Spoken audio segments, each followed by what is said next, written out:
One. What's going on, guys? Welcome back to the Chasing Clarity Health and Fitness Podcast. This is your host, Brandon DeCruz, and today I had the pleasure of having one of my good friends and someone I consider, honestly, the most intelligent man in bodybuilding, Dr. Scott Stevenson, back on the show. So on today's episode, we're going to cover the science of fat burners, and we're going to dive into some of the most popular thermogenic and lipolytic agents that are used to aid in the goal of both liberating and losing body fat. However, before we get into this, I do want to do something responsible first and foremost, and just provide a medical disclaimer No, for both of our sakes.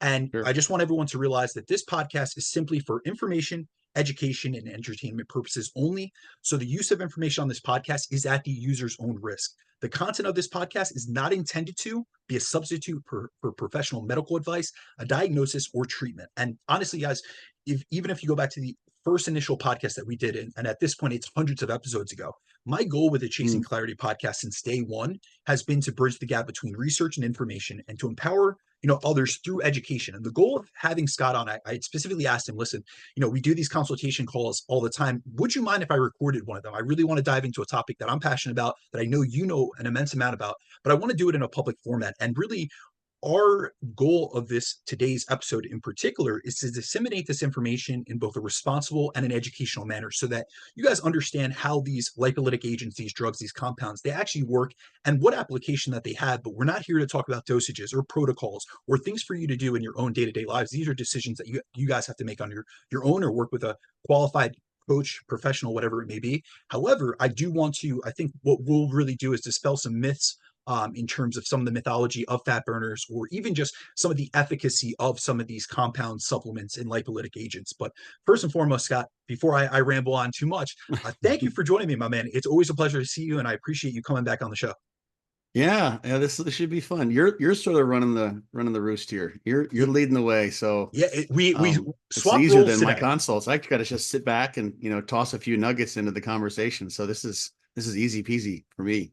No, I know you're going to do more than that. But first, I had alluded to this off the air that I'm going to do a little primer on fat loss physiology. I'm going to give the essentially an introduction and a quick primer on fat loss physiology, just so you guys out in the audience have the foundational knowledge of how fat is liberated and burned before we get into the compounds and the supplements that we can leverage to enhance lipolysis and our fat loss outcomes. Because both Scott and I are going to go through different, whether it be compounds, lipolytics, thermogenics, supplements that you guys can utilize for the goal of increasing lipolysis and burning body fat. However, you have to understand like why these compounds are working, the mechanisms of action. So in order to burn body fat, we first need to go through a three-step process, which includes the first step, which is lipolysis, then transport, and then oxidation. So the first step essentially to burning fat is lipolysis. So all that really means is we need to break down fat first in order to burn it off for energy. So if we look at lipolysis, it's essentially the process of taking fat that's stored in a fat cell. And when we look at stored fat, that's as a triglyceride. So all we're trying to do is break it down so that we can mobilize it and liberate the three fatty acids on that glycerol backbone. We're just trying to take those three fatty acids from that triglyceride, get it into the bloodstream, and essentially utilize it for energy. Now, the main way to mobilize stored fat from a fat cell is through the release of catecholamines. So this is going to be specifically epinephrine or norepinephrine, which is also referred to as adrenaline and noradrenaline. So essentially, catecholamines are hormones. They're also referred to as neurotransmitters, but they're hormones that are involved in increasing fuel mobilization, which is why they're really important in the fat burning process, and why I wanted to cover this first, because a lot of these compounds that we're going to discuss, you're going to see that they increase catecholamine release. So this is kind of the Mhm. first step of the process. And so how we initiate fat loss through the release of catecholamines is when catecholamines bind to the beta receptors, because when they bind to a beta receptor, they can increase lipolysis and they allow for more fat to be broken down. Now, catecholamines are produced and released to multiple activities and different things that we can engage in. So one thing that they release or increase from is exercise and physical activity. So that could be both resistance training and aerobic training. They get increased while being in a calorie deficit, and then also through the use of specific supplementation, which is really what we're going to cover today. Now, the second step to the fat burning process is transport. So once we mobilize fatty acids from our fat cells into the bloodstream, we need to go to this step two of the process, which is transport, because we essentially need to take these fatty acids and we need to transport them into a cell, such as like a muscle cell, so they can be burned off for energy. So fatty acid transport is really heavily dependent on blood flow in that area, as sufficient blood flow is needed to transport the free fatty acids to a target tissue to be burned. And the big issue with this is if there isn't adequate blood flow and blood supply, essentially fatty acids can be re-esterified, which means they essentially get restored back into a fat cell and go back to being stored fat. And this could also happen in the case that, and this is why I want to cover this in particular, is because a lot of people think, oh, if I take a fat burner, it's going to automatically help me burn fat. Now, here's the thing. If you're not in a calorie deficit, it doesn't matter what you do, because what ends up happening is you increase lipolysis, you liberate fat out of the fat cell, but then it gets restored because you're in a positive energy balance. So there's so many layers to this that we need to be aware of, we need to acknowledge, and we need to kind of align in order. This is why this is always multimodal. So it is in creating a calorie deficit. It is in, making sure that you have an adequate amount of activity and resistance training for the stimulus and cardio for the energy expenditure benefits. And then also the lipolytic agents are like the cake or the icing on the cake, essentially. They're going to just increase these processes and make it more efficient. Now, the last and final step of the process of burning body fat is oxidation. So once fatty acids have been mobilized and transported to the muscle that they're going to be burned at, they will need to be transported into the mitochondria of that cell to be utilized for energy. And once it goes through this, fat goes through this process and it goes through the process of beta oxidation, it's going to be burned for energy. Now, the last aspect, so that was the physiology of fat loss, essentially. The last thing I want to hit on before we get into the podcast and everything we're going to get into is I want to cover the concept of adrenergic receptors. So in order to mobilize stored fat from our fat cells, our body releases catecholamines like epinephrine, aka adrenaline, and norepinephrine, aka noradrenaline, which bind to adrenergic receptors on fat cells to release the stored fat in these fat cells to be burned off for energy. And there's two broad classifications of adrenergic receptors on fat cells that catecholamines can bind to. We have our alpha receptors, then we also have our beta receptors. And so alpha receptors are inhibitory receptors, meaning when they're activated by catecholamines that bind to them, they essentially blunt lipolysis.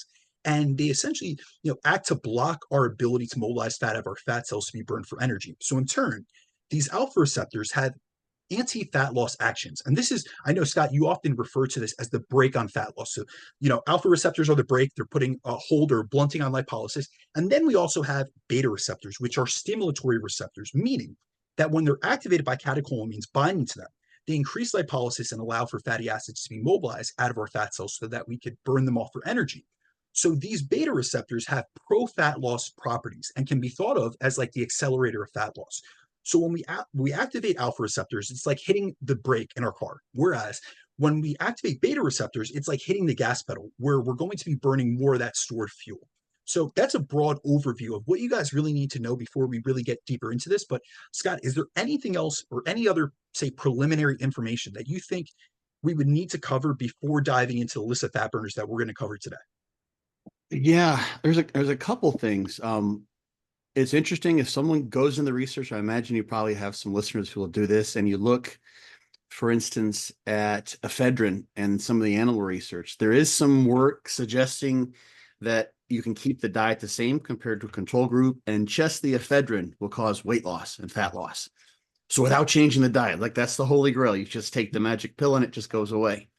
The thing we want to do, there's kind of two things, and you touched on this initially, is having that caloric deficit so that the energy that you're not taking in, the energy demand needs to be met. And ideally that comes from body fat, right? And you've got potentially protein, which is a very poor source. You can get some calories from protein, but this would a lot of times come from muscle mass, potentially from other protein source organs and such. But that's why we weight train, so that when you lose weight, you have a better P ratio, which is a term I know you've talked about for sure. So you hold on, and you don't want those amino acids to be taken as fuel for glucose production, so you lose muscle. On the other hand, you want as much of that to come from body fat. So that's what the caloric deficit is about. The thing that these fat burners will do then is to increase the caloric expenditure, so they're thermogenic. That widens that caloric deficit, and then they promote lipolysis at the end of the fat cell. So then makes those fatty acids available to be oxidized. So you're shifting your fuel sources. So if you imagine you've got a caloric deficit of 500 calories, and in a worst case scenario, let's say you're just super stressed out and you're super sedentary, you've got this horrible job, and you've got really bad genetics, and you got this life situation where 400 of those 500 calories come, this is not going to happen. I'm just making this sort of extraordinary, facetious almost for the sake of the example.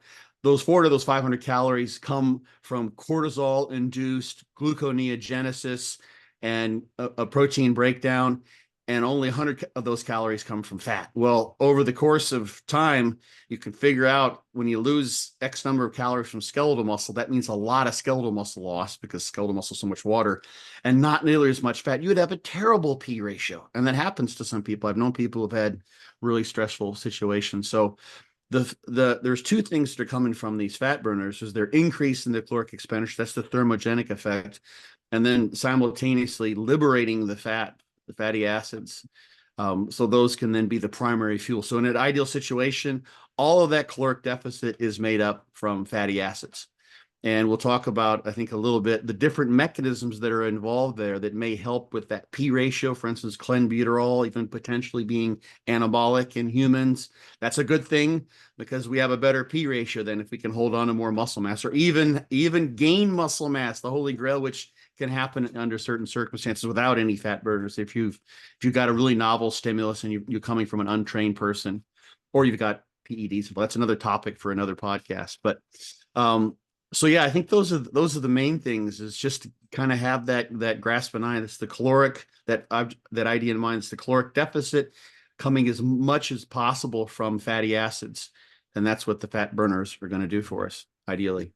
So in a broad classification, when I look at these type of compounds that we're going to cover as thermogenics, lipolytics, sympathetic mimetics, things like that, I see it working in a few different mechanisms. So it's going to increase lipolysis, so it's going to help with liberating fat out of the fat cell. It's an increased energy expenditure, resting metabolic rate, resting energy expenditure. There's multiple mechanisms. Some of them work only in the context of just in a short duration. Some actually increase resting metabolic rate. Some, have effects on non-exercise activity thermogenesis, or just your big time energy, super and things of important. that sort. The other way that they work is appetite suppression. We have to acknowledge that's helping us not only create a deficit, but also sustain that deficit. The other aspect that you hit on, which actually a lot of people overlook, is the repartitioning effects, which would mean we see this even in caffeine, which is the most widely used stimulant in the world. Caffeine actually increases lipolysis and increases the amount of fat that we break down and utilize during exercise, and actually spares glycogen. So that is one way. So say you're doing it is going to be intensity dependent. So, but say you're doing low intensity cardio, like you're saying, someone's in an energy deficit, we're biasing more of that fuel utilization from fat. Or even at rest, where we even see in caffeine studies, there's some amazing studies on the thermic effect of food getting significantly increased by drinking coffee with a meal, where we're seeing a shift in substrate utilization. Now, keep in mind, these are postprandial. So in a state where insulin is high, insulin is a fuel selector switch. So if insulin's high, it's going to preferentially shift us to utilizing more glucose for energy. But we even see, even in those studies, that there is more fat, breakdown essentially than there would be without the inclusion of caffeine or coffee. So there's many mechanisms that go in play, and I'm looking forward to diving into this. But to start this off, I'm going to turn, the microphone over to you, Scott. And first, let's go over clenbuterol. And can you explain how this works? Yeah, let's go right up off the rip, because this is going to be the most interesting one.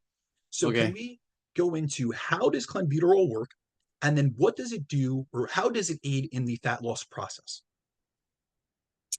So amongst those beta receptors, so these are sort of the accelerators for fatty acid oxidation in the skeletal muscle cells, or sorry, in the adipocytes.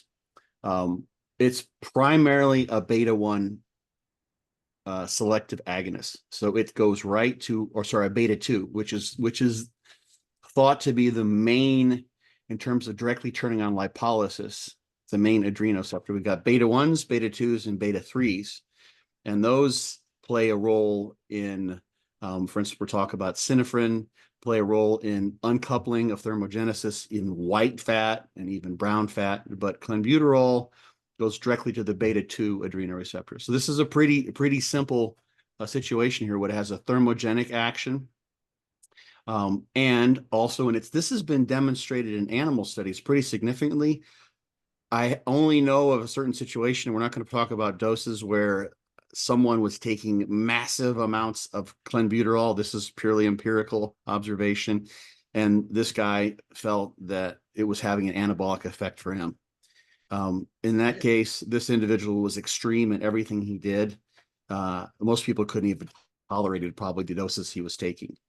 So And he did I not live have a very long life. I had Hmm. heard that anecdotally, but we even have research, and I know that it really does stem from the animal research, but we have human randomized control Yeah. trials that look at lower doses, and they do have an anti-catabolic effect. So they're not gaining muscle in these studies, but they are attenuating the loss in muscle size. So we have some that Hmm. they utilize lower doses or more conservative doses of clenbuterol that actually have been utilized in the literature and tested. And there's some that look at muscle atrophy after injury and look at it as there's one that's a randomized double-blind placebo-controlled trial, and so they have it against a placebo, and they saw more of an attenuation of muscle loss in the condition that utilized a conservative level of clenbuterol. So there are anti-catabolic effects. I do believe that there could be potentially at certain doses anabolic effects. I will say, just this is conjecture, and this is my own anecdotal experience having coached so many individuals over the years. I do, especially in women, find, and now mind you, they are more sensitive to androgens and other inputs, stimulatory inputs, but I do see a recomposition effect with many women that I've worked with that we've utilized clenbuterol, where they seem to be gaining muscle. I've even seen it on DEXAs. So that is just some food for thought to throw out there. But I Yeah. will say that I have seen very potent effects from clenbuterol. Not, and I know who you're alluding to because I've heard the podcast that you discussed it.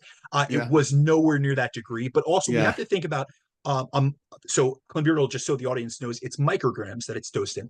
But when we look at the individual you're talking about, 300-pound bodybuilder professional, first and foremost, Hmm. if we look at a microgram per kilogram, I'm talking about women that are 120 pounds utilizing this versus the 300-pound monster. So much Right. different doses, to say the least. Yeah. There's actually a human study showing, I think 80 micrograms of CLEN turned on mTOR as well. 100%. So That's actually a recent yeah. study, Scott. That's a Hmm. 2020 study, actually. And what's Yeah. really interesting, if you look at all the full study of that, I know that study specifically because I did a podcast recently on the energy expenditure benefits of different compounds, and I was looking at clenbuterol, Right. and that one showed with 80 micrograms, you're 100% correct. It was, I believe, a 21% increase in resting energy expenditure, Hmm. somewhere in the realm of 39% increase in fat oxidation, and then it did have an increase in the phosphorylation of mTOR. So that is, we're Right. seeing an increase. We're going to see an increase in protein turnover, or protein metabolism, essentially. And what's sort of magical about those numbers is there was an elevation of metabolism by about 20%. But when you look at the ratio of fat to carbohydrate oxidized, you can use a respiratory exchange ratio. That's where they came up with that increase in fat oxidation of 40% because that number stayed the same. Basically, what happened is metabolism was elevated, and all of the elevation in metabolism came from oxidizing fat in that It's acute study. wild. That's where those numbers sort of work out to be roughly the fat oxidation was doubled. So it's And potent, to say the least. that's 80 micrograms. Now, the question that many people have is to what extent do the beta receptors get downregulated? I In very animal much studies, wanted to they cover do. this. Yeah. So yeah, please go ahead. It's something that uh, is certainly seen in the animal research, and I think it's probably highly person dependent, maybe even sex/gender dependent. But go ahead. Yeah, no, You guys. absolutely. So I really wanted to tease in. I meant to send you this question specifically, but it kind of Okay. came up last minute in my mind when I was putting out this outline. But there is this, I don't want to say a mythology, but there is this common thought, and they are right in the fact that when you utilize CLEN, there is a downregulation in beta receptors. We see that Mm-hmm. oftentimes in literature. There's studies that have seen 18 days shows a 50% downregulation in clenbuterol or in Yeah. the beta receptors.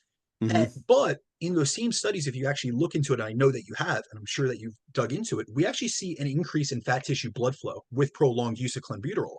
So we Mm-hmm. may see a decrease effect at the skeletal muscle after that, say 14 or 18 days. A lot of people quote 14 days. The study that I've specifically seen is a study from the 80s.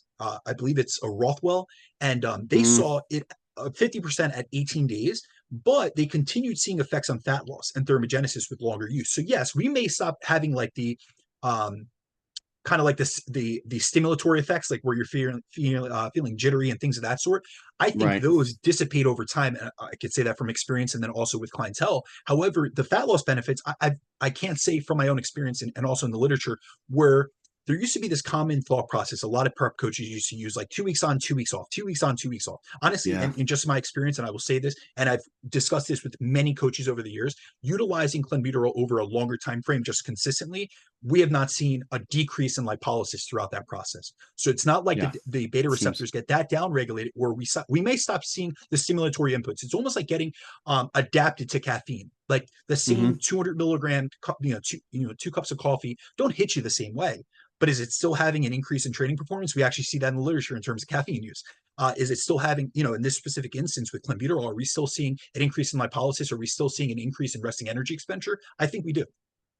Yeah, and you see the same thing. We're jumping ahead now, but there's an ephedrine study too, where they measured the increase in oxygen consumption at like 4 and 12 weeks into the study, and it was after chronic use of a month or 3 months of ephedrine, 20 milligrams three times a day. There was an elevation in the oxygen and the increase in RMR that persisted while it was being used, and they waited about a month, and then actually that went away. So having used ephedrine increase the thermogenic effect of ephedrine Absolutely. over We do time. not. So I think where we can differentiate, I specifically think actually ephedrine is even more potent over time. In the research that I've looked at, Mm-hmm. it's almost as though you get no downregulation from its effect. Right. Whereas Yeah. clenbuterol you may get Yeah. because you're not getting all those kind of side effects. But sometimes that's more advantageous because the first week or two, people are very uncomfortable. You know what I mean? You got to Mm-hmm. slowly titrate up the dose. Once they get Yeah. acclimated, and maybe it's because of beta receptor downregulation, then all of a sudden they can tolerate a little bit more of a favorable dose. So say we're starting with a very, very minimal effective dose just to get someone comfortable. Then once they get acclimated to it and adapted to it, then we can increase it to a more efficacious dose where they can get more lipolysis out of it, but they've adjusted to that dosing. Mm-hmm. Yeah. And this is where, I mean, if someone's trying to put together a way that they're going to stack thermogenics or how they might be optimally used, just hypothetically speaking, let's say, um, you have to maybe consider mechanisms of action here. So on the one hand, we've got clenbuterol, which is a direct beta 2 agonist. We've got ephedrine, which actually probably has some direct, the evidence is kind of mixed from what I've seen, has some direct action on the fat cells. But what it may also be doing is acting like yohimbine and Alpha inhibiting receptors. the alpha 2s. So part of what happens for the listeners is when this adrenergic or sympathetic innervation to fat cells happens when we're normally dieting down, the sympathetic nerve terminals release norepinephrine at that synapse where they synapse with the fat cells. And there's some feedback in that location local to each of those synapses where the norepinephrine feeds back, and in particular, it binds on the alpha 2s on the synapse itself to keep that synapse from continuing to put out too much norepinephrine. So there's a local feedback inhibition situation there. And what is thought to happen, especially with yohimbine and RAUWOLSCINE, which we'll talk about, I think, as potentially that happens too with ephedrine, is there's some inhibition of that alpha 2 or some blocking basically, which blocks that normal inhibition. So we get more norepinephrine output. You know what else So does that? Synephrine does this as well. It yeah, works at the alpha receptors as well. So there's many yeah, actions. It's multifold.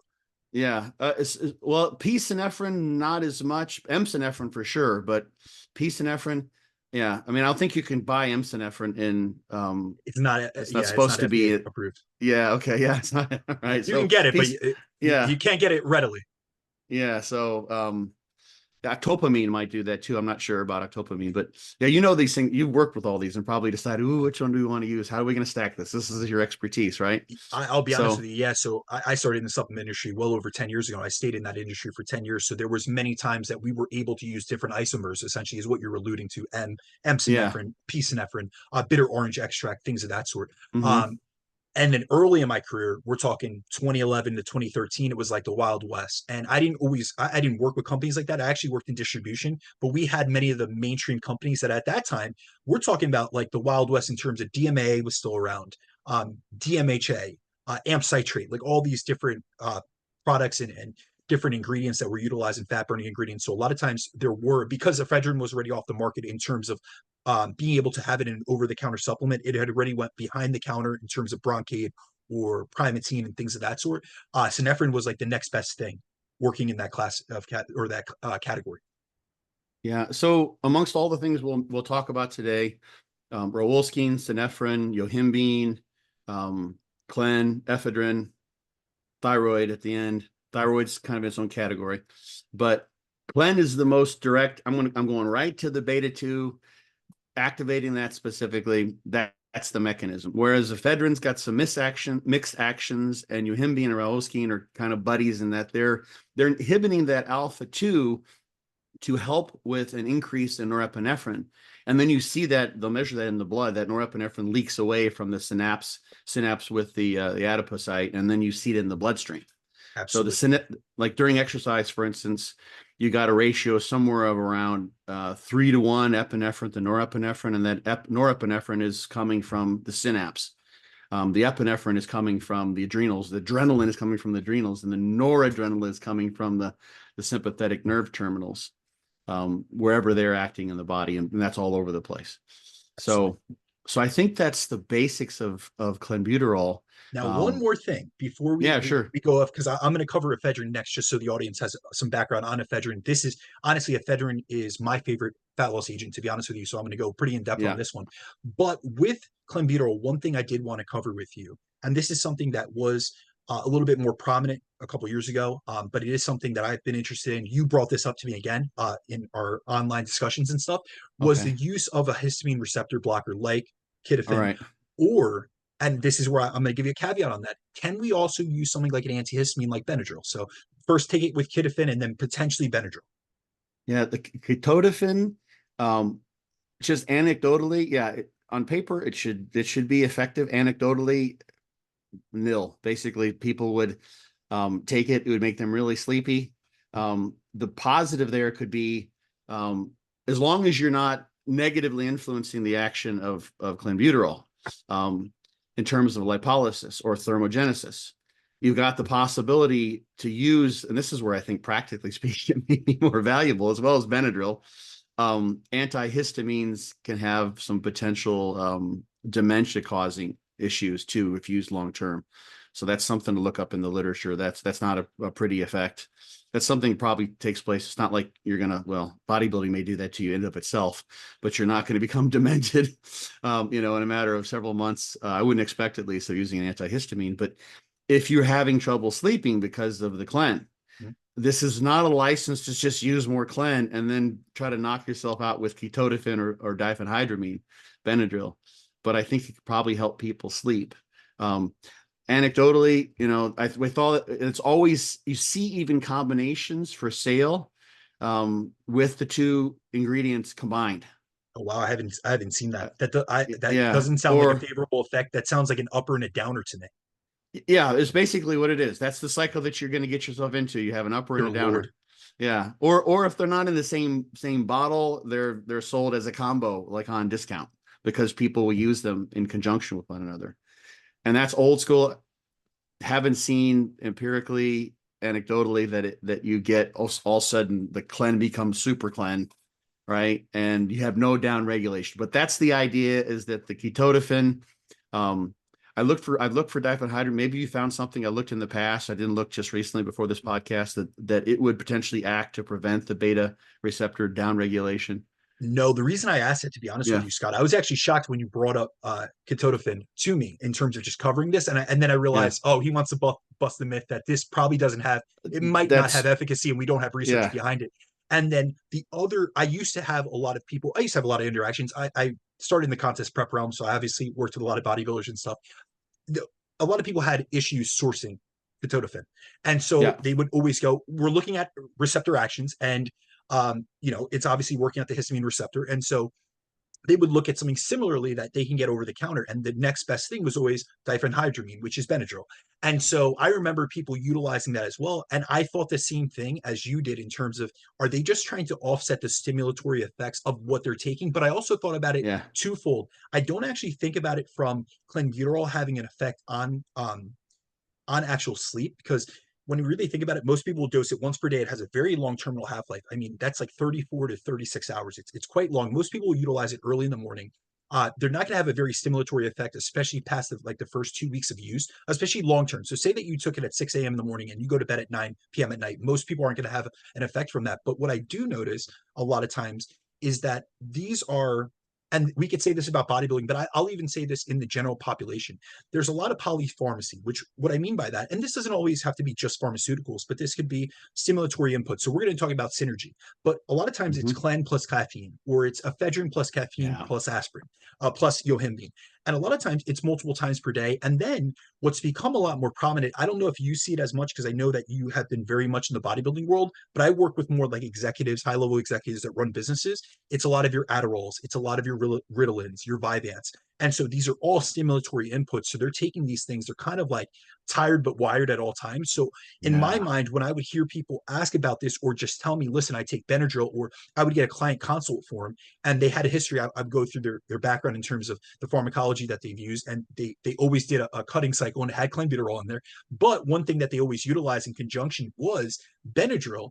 They would oftentimes reconflate correlation with causation. And in my mind, I used to kind of separate them and say, all right, well, you're having trouble sleeping because you have all these stimulatory inputs. You're also high stress. I'm looking at your cortisol levels and they're sky high at night. You have a flip flop circadian rhythm. And instead of taking Right. like an adaptogen or some natural sleep aid, you were going to Benadryl because you were just trying to knock yourself out, Hmm. almost like a sledgehammer effect. So I was very interested, and that's why I just wanted to tie that in because yes, I had heard back in the day a lot of people used to allude to potentially Kidafin having an effect, but then also I knew people that would just it was kind of like the I guess the black market version, or maybe the conventional market, the white label version of Kidafin would be just going to Benadryl. So I just wondered if there was anything that you had heard. But I was very when I saw that come over in our email conversation, I didn't say anything, but I wasn't going to be surprised when you said, "Listen, there is an efficacy," Yeah. because I looked at it years ago and I didn't find anything.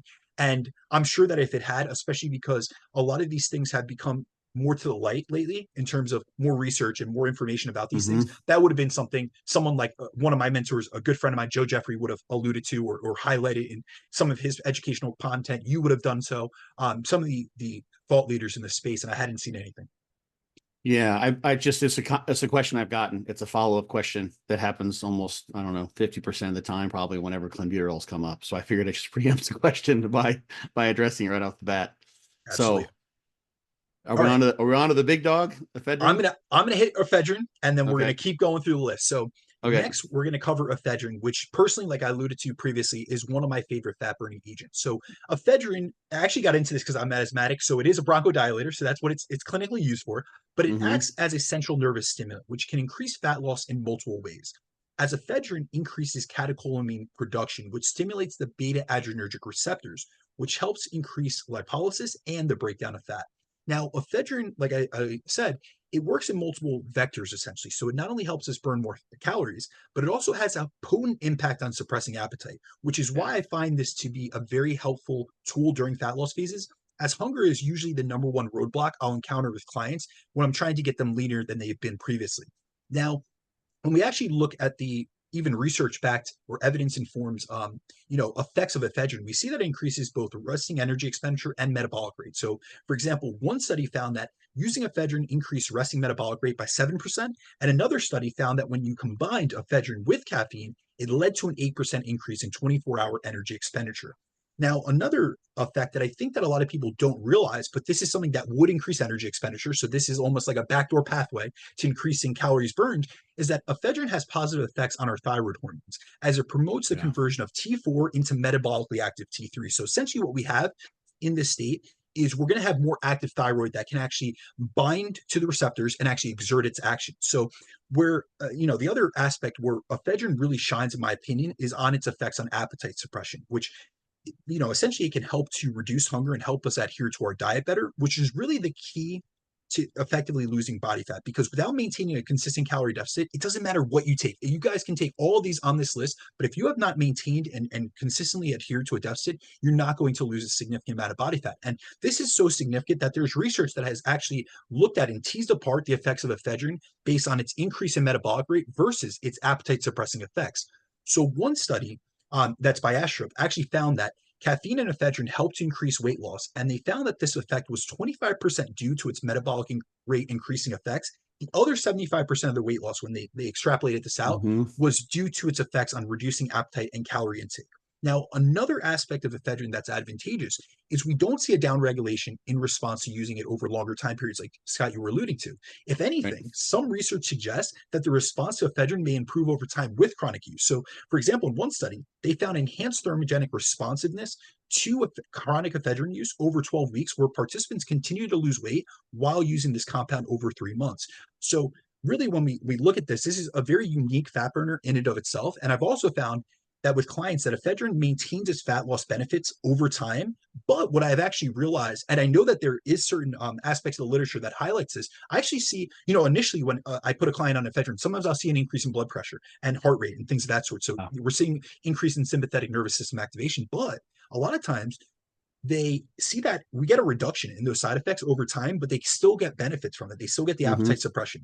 The other aspect of ephedrine that's very interesting, that is very similar to clenbuterol, not to the same potency, but it actually has a positive effect on our P ratio, meaning our lean mass to fat mass ratio, where it's been found to preserve lean mass and increase fat mass loss as compared to a placebo. So in one study, they found that they put two groups of individuals on the same weight loss diet, and they were in the same deficit, and everything was the same, equated. The only thing they did was they gave one group, or half the group, ephedrine plus caffeine, and the other group they gave a placebo.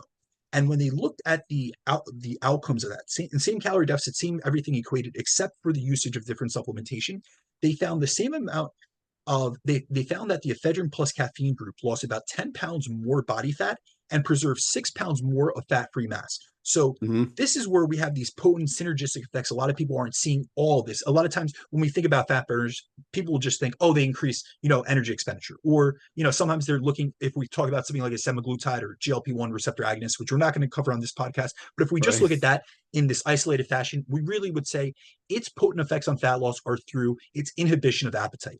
But Yeah. there's some compounds like your CLEN or your ephedrine that have multifaceted benefits, which I find fascinating.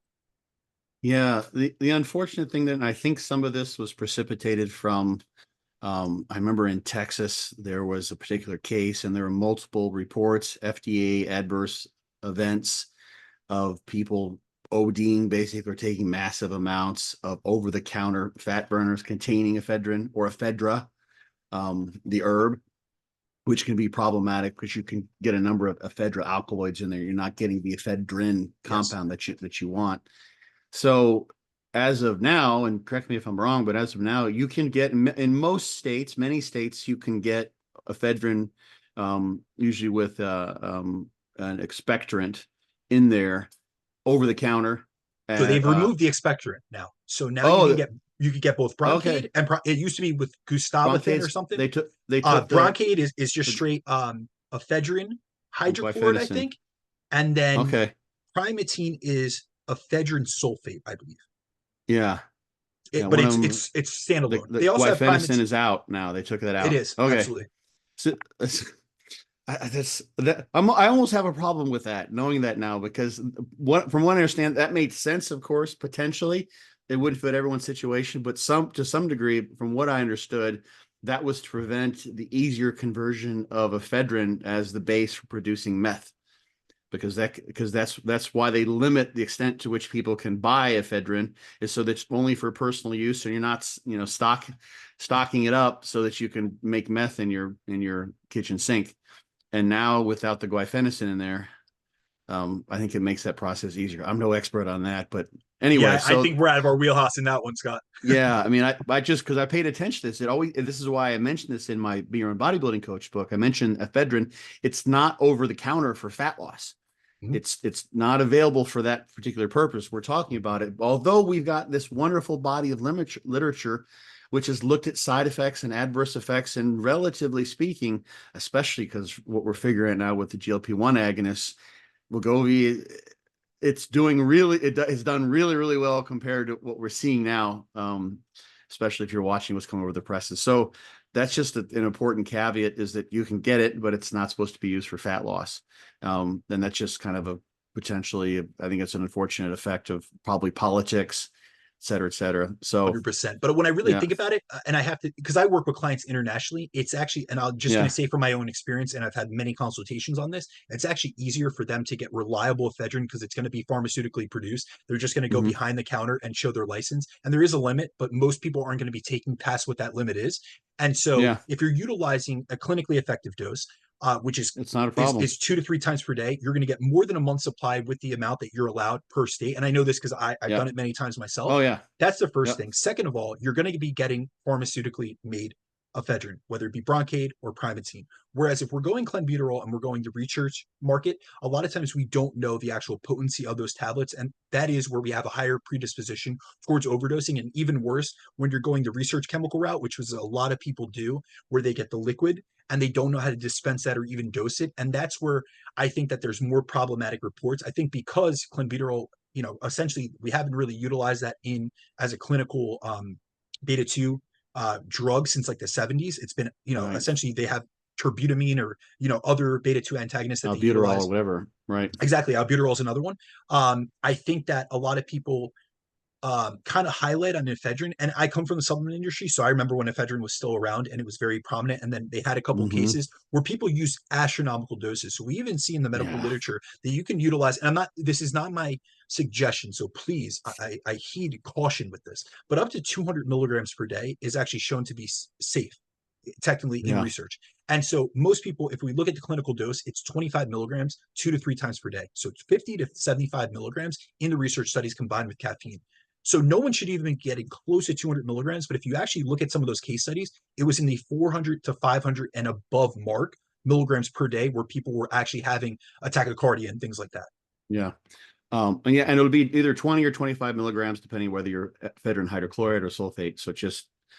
Don't take four of the 20 milligram pills to get close to 75, because that's what the other form. You know what I found recently, Scott? So I have a bunch Yeah. of clients in Canada, and we're They used to discussing have 8 dosing. milligram It's eight pills. milligrams. So they Yeah. sent me, and I said, to one of my clients, she knows exactly what I'm talking about right now. She'll be listening to this podcast and laughing because Hmm. she goes, "Oh, it's 8 milligrams per capsule. Am I supposed to take three because the Yeah. dose was 25?" And I said, Yeah. "Are you sure that you have Yeah. ephedrine?" And she It's sent me been the eight. label, and I was so taken aback Yeah. because I know that there's websites that you can buy in Canada. It's legal. You could Sure. buy 25 milligrams, but when she went to the pharmacy, it was 8 milligram little tablets. So Little I itty found bitty it so ones. funny. Those were, you could buy as mini thins when you went to the truck stop, and that was the mini thins were 8 milligrams too back in the day. Hell yeah. The thing, I mean, I knew someone, for instance, a long time ago who was doing ephedrine, caffeine, aspirin stack. So maybe we want to cover ECA. I think I while would we're love for here. you to cover that. Oh, or we can both cover it. But he was doing, so the stack typically would be, the standard stack would be 20 milligrams of ephedrine, hydrochloride, 200 milligrams of caffeine, and then an aspirin. Sometimes people would use a baby aspirin, sometimes people would use a regular aspirin. And then that stack would be something that someone would judiciously work up to potentially taking 3 times a day, because that's a lot of caffeine. If you're an 89-pound woman, that's different than you're if a 250-pound guy, right? But that would sort of be the standard, the 3 times a day. And this individual was taking a triple stack 3 times a day. So he's taking 60 milligrams, 600 milligrams, and 3 aspirins. I'm not sure if he's tripling the aspirins, but he was taking 60 and 600 3 times a day. Worked really well for him, but he couldn't get out of bed without, he literally had his pills there on his nightstand because he had to take those before he rolled out of bed. And so that's a cautionary tale. He would never do that again. Actually, if I'm correct, he actually works in pharmaceutical sales now. Brilliant guy, great guy, actually, someone I went to school with years ago. But what has worked for many people, if they do the standard 3 times or twice, that will work too. Just once can be effective too. It's better because of the pharmacokinetics, that you might spread the dose out. So if you're a smaller person, you're going to do the total of 20 and 200 that might be spread out over the day into 2 doses. So you don't have this like, oh my God, I'm king of the world. I'm going to do everything I possibly can in the first 4 hours of the day. And then in the afternoon, you're on your ass. The thing that many people that I found has worked for people who decide to go that route is to take one day a week off. So let's say it's a Sunday, wake up that day. You'll notice if you've been using a stack like that, this is when dieting down, you're going to notice a lack of energy. a lack of stimulation from the absence of those chemicals. So include something like a green tea or maybe a cup of coffee. Sleep in that day. That would be a non-training day, for instance, a rest day, a deload day, whatever you want to call it. Use that day to catch up on some sleep, which may be disturbed anyway, as best you can, but keep yourself moving with some minimal amount of caffeine. Not the same, not 600 milligrams if you've been doing that, maybe more like 100, 150, just enough where you can make it through the day. Have that planned. And that, it seems like, over the course of many weeks and or months, tends to help people when they would try to come off. So you imagine now we're jumping ahead to someone who's dieted for 12 weeks for their contest. Maybe they're in a hurry up situation. So they started their ECA stack 12 weeks out and built it up. And for the last 2 months, they were on a triple stack 3 times a day, that 200 with an aspirin in there. And then they get done and it's like, okay, well, they're basically your sympathetic nervous system has readjusted itself to this exogenous input. And it makes sense. You're going to have a hard time, especially because you've got all the other things you're trying to juggle in reverse dieting, et cetera, to at least have yourself in a good position in terms of your sympathetic nervous system. It's just your wakefulness. So doing that 1 day off per week, I've never seen that it hampered fat loss. At least, I didn't have a control group, but it made people feel like, and even some people would even have to be more careful when they come back after that. Monday was definitely different than Saturday. So they might start off each week ramping slowly back into the ECA stack if they were to do that, because they resensitized so much just in 1 day. Seemed like it worked. It takes a couple of days to rehabilitate from caffeine. It doesn't happen, but just that 1 day a week is not so much like, oh my God, I'm missing out on 4 days of fat loss during my diet, but it was enough to keep people at least reasonably sensitive to the ECA stack in terms of what it's doing. So to your energy level, to your need, et cetera. And you organize that in a planned, quote unquote, day off. Don't just lie in bed all day long and think about food. You'd probably do something active and whatever. That depends on the individual. But that 1 day off is something I've been suggesting people consider for years if they're going to do an ECA stack, because that just the 1 day a week helps so much. At the end of the 10 or 12 weeks, you'll be happy you did that, because when you take that 1 day off, you come back the next day, you almost feel normal. And that's when during the diet you'd start. If you're not on the diet, well, then you're maybe going to drop that, or at least taper down that thermogenic lipolytic stack. So you want to go into the details of the C and the A? Well, yeah, could you cover? I think Sure. a lot of people would be able to understand why caffeine is being utilized there, just because increasing catecholamine release, increasing lipolysis. But why do people include aspirin? I'll tell you personally, I understand the mechanism behind it. I don't personally utilize it with a lot of the clients, and I don't utilize it myself because a lot of people get GI issues from chronic aspirin use, and that's Yeah. just what I've seen in practice. So I would rather alleviate that and not go with that. But can you explain? You're going to be able to explain these mechanisms deeper than I am. So why do people, or why was that so popular and prominent to utilize ephedrine, caffeine, and aspirin, but specifically the aspirin addition to that? Yeah, we already mentioned that the caffeine tends to potentiate thermogenic effects. When you've got norepinephrine binding at those adrenoreceptors, particularly the betas, what you're doing is activating adenylate cyclase, and you're increasing cyclic AMP. That's your classic second messenger. So your first messenger is the neurotransmitter. Inside the cell, you've got a second messenger. That's cyclic AMP, and that does a plethora of things. Turning on lipolysis, for instance, we're talking about a fat cell. Caffeine inhibits phosphodiesterase, which is the main enzyme that breaks that down. So if you inhibit that, you have more cyclic AMP around. Prostaglandins are produced, and this is where a COX inhibitor, this is where aspirin, or you could use other non-steroidal anti-inflammatory. Again, this is a personal thing that people can consider, but sometimes people add an aspirin like, I don't notice anything. And I've known many people who said, I'm going to throw in a Aleve in there, and naproxen sodium. I'm like, whoa, okay. They notice a big difference in terms of the central stimulatory effect. Something's going on there. So those prostaglandins are involved with modifying the release, I believe, the release of the norepinephrine, and potentially also the activity of catechol-methyltransferase, which is breaking down the norepinephrine. So there's multiple actions that are potentially involved, but that's noticeable for many, many people. When they add in the aspirin, you got the gastric lining issues potentially with aspirin. Maybe a buffered aspirin would work. This has been used for so long with adding the aspirin that aspirin was like the typical NSAID that people use. Now we have maybe better aspirins, but I don't know of any research comparing, for instance, we got E and we've got C, and do we compare A and N and ibuprofen and whatever else? Whether there's one of those that might be better for a given individual. Yeah, even in most of the research, when they do combination trials, it is ephedrine and caffeine. It's not ephedrine, caffeine, and aspirin. They have Yeah, animal research with aspirin in there where it does show yeah. an enhanced lipolytic effect.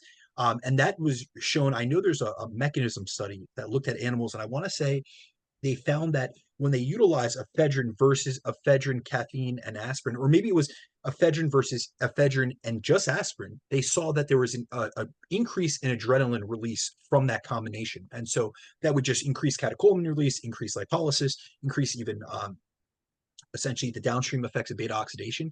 But I just know personally I haven't used it just because I obviously am taking into consideration the people that I'm working with. But it is always something interesting, and I wanted just to get some of the background because there are I work with a lot of people that are in their 40s and 50s, and we just have these conversations sometimes. They're not utilizing these agents all the time, Hmm. but they remember the ECA stacks. They remember the many things that you Oh alluded yeah, to. Or hydroxycut and things of that sort that used to have right. ephedrine in them, and they would just stack an Hydroxycitric aspirin acid. with. Yeah, Yep, exactly. yeah. So next, let's get into, and I'm going to turn this over to you, Scott. One Is thing Yeah, I'll throw in there just before we go to so yeah, it is that the prostaglandins inhibit norepinephrine release. So if we can limit prostaglandins by limiting their or inhibiting their synthesis, this is a whole other can of worms. But if you take non-steroidal anti-inflammatories, and let's say one application that people might use, like, I want an extra psychological, a pre-workout bump from my ECA stick. Maybe that's what you're using for your pre-workout. Makes sense, right? If you already got that in there, don't add more. You've already got plenty of ECA in there. You might leave the A out except before your workout, or leave the anti-inflammatory out except right before your workout. The problem there can be is that if you, and this is this hormesis effect, this dynamic homeostasis effect, if you do inhibit inflammation, because prostaglandin or COX inhibitors, non-steroidal anti-inflammatories, are inhibiting in a very blunt way prostaglandin synthesis, you're inhibiting inflammation, and then you can actually be inhibiting an important aspect of the stimulus that you're trying to create during your training. That could be to your benefit if you're training so hard that you've actually got more inflammation than you can recover from, especially because you're dieting. Maybe that's good. If not, you could be blunting the stimulus that you're trying to have in place to hold on to muscle mass, or maybe even gain it if you got all the other ducks in a row to make that happen. So just keep in mind that if you start throwing in an anti-inflammatory to get that pre-workout boost, you could actually be throwing too much fuel on the fire in a way, and that, okay, I'm so amped up and now I'm going to just train like a banshee, and now you train beyond your recovery abilities while you're dieting down. And you've got an issue there, and maybe the anti-inflammatory helps because it tempers that, or maybe it doesn't. So you've got another variable that could go either way depending on you and how hard you train and how prone you are to inflammation. so just two things to go off of that. This is Sure. just my thought process.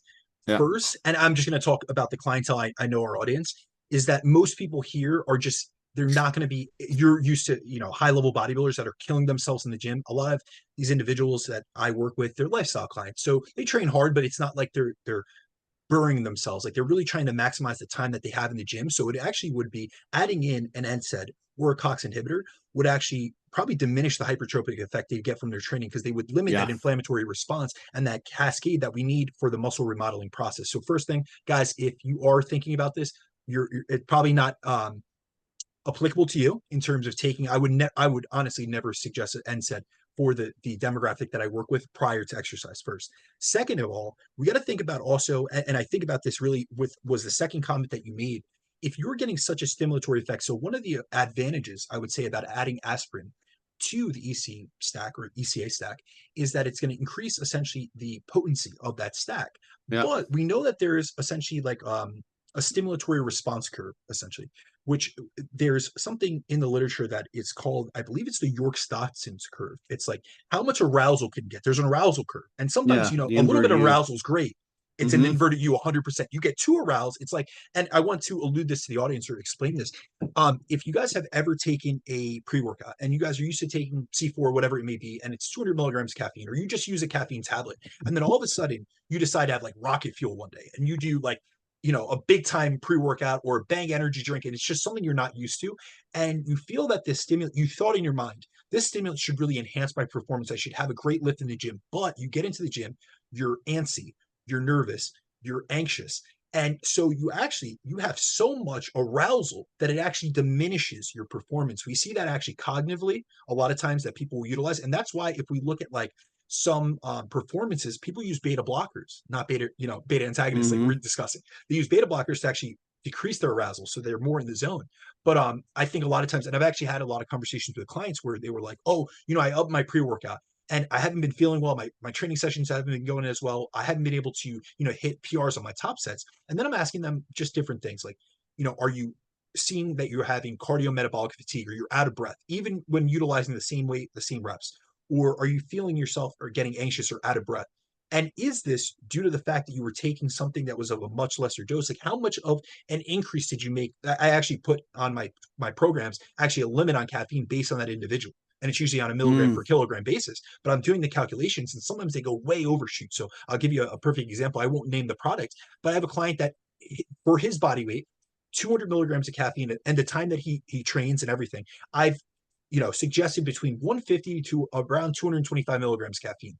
Well, recently he got a new pre-workout, and I actually realized this not because of the training feedback, because of his sleep feedback. So he started utilizing a pre-workout that was like a large scoop pre-workout. And so I just noticed within his feedback every week, 2 weeks in a row, he was having diminished sleep quality, diminished sleep latency, and he was feeling like his energy was great because he was getting amped up. He trains early, so it was kind of carrying him through that early morning, where he would just take it, early upon waking, but he was having very diminished sleep in terms of the fact that now here's the interesting thing. He was taking when I say training early, I just mean not in the evening, like after work, like most people. He actually trains at lunch. So when he was trying to go to bed at 8 or 9 o'clock at night, what a lot of people don't realize is that the half-life of caffeine could be between 5 and 9 hours. However, there's a recent study from this last year. It's a meta-analysis. And what they found was that a large scoop of pre-workout that I believe was around the realm of 250 to 350 milligrams caffeine actually stayed and impaired sleep for 13.1 hours. And so when they looked at it, say he goes to bed at 9 o'clock at night, or he tries to lay down for bed, he would have had to take that pre-workout at 8 o'clock in the morning, not at 12 noon when he trains on his lunch break.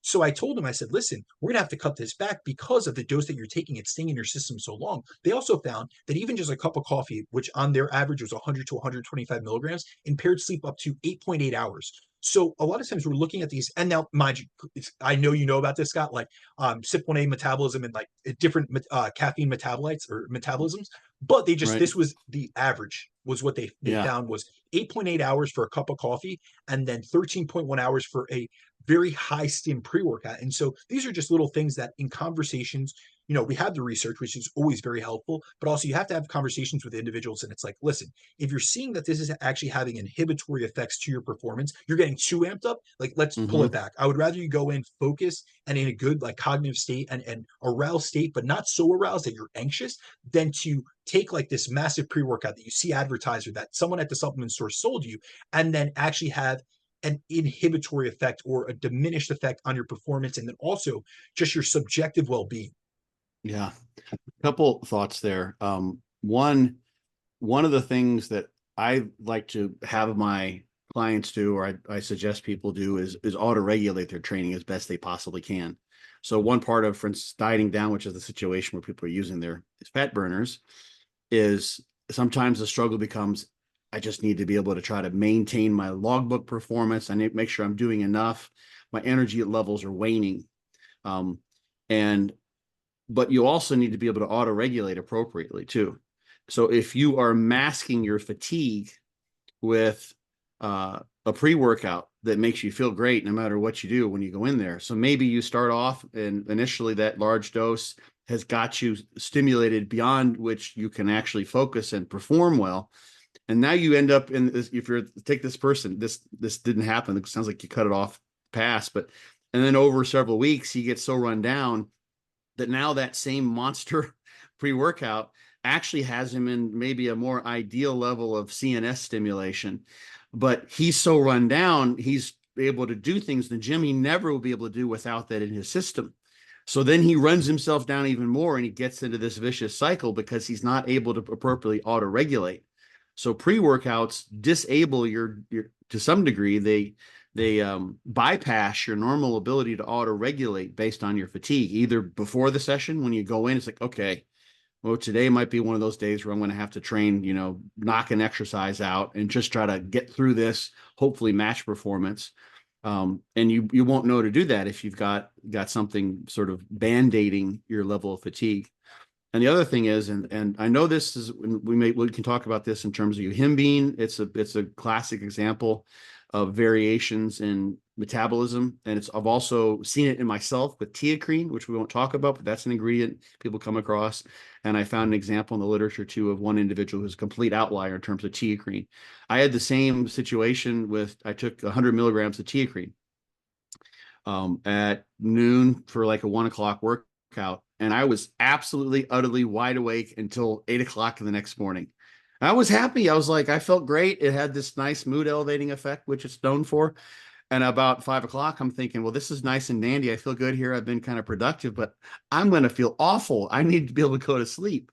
So that was me. So just because, like you said, that's really a wide range of half-lives, terminal half-lives too.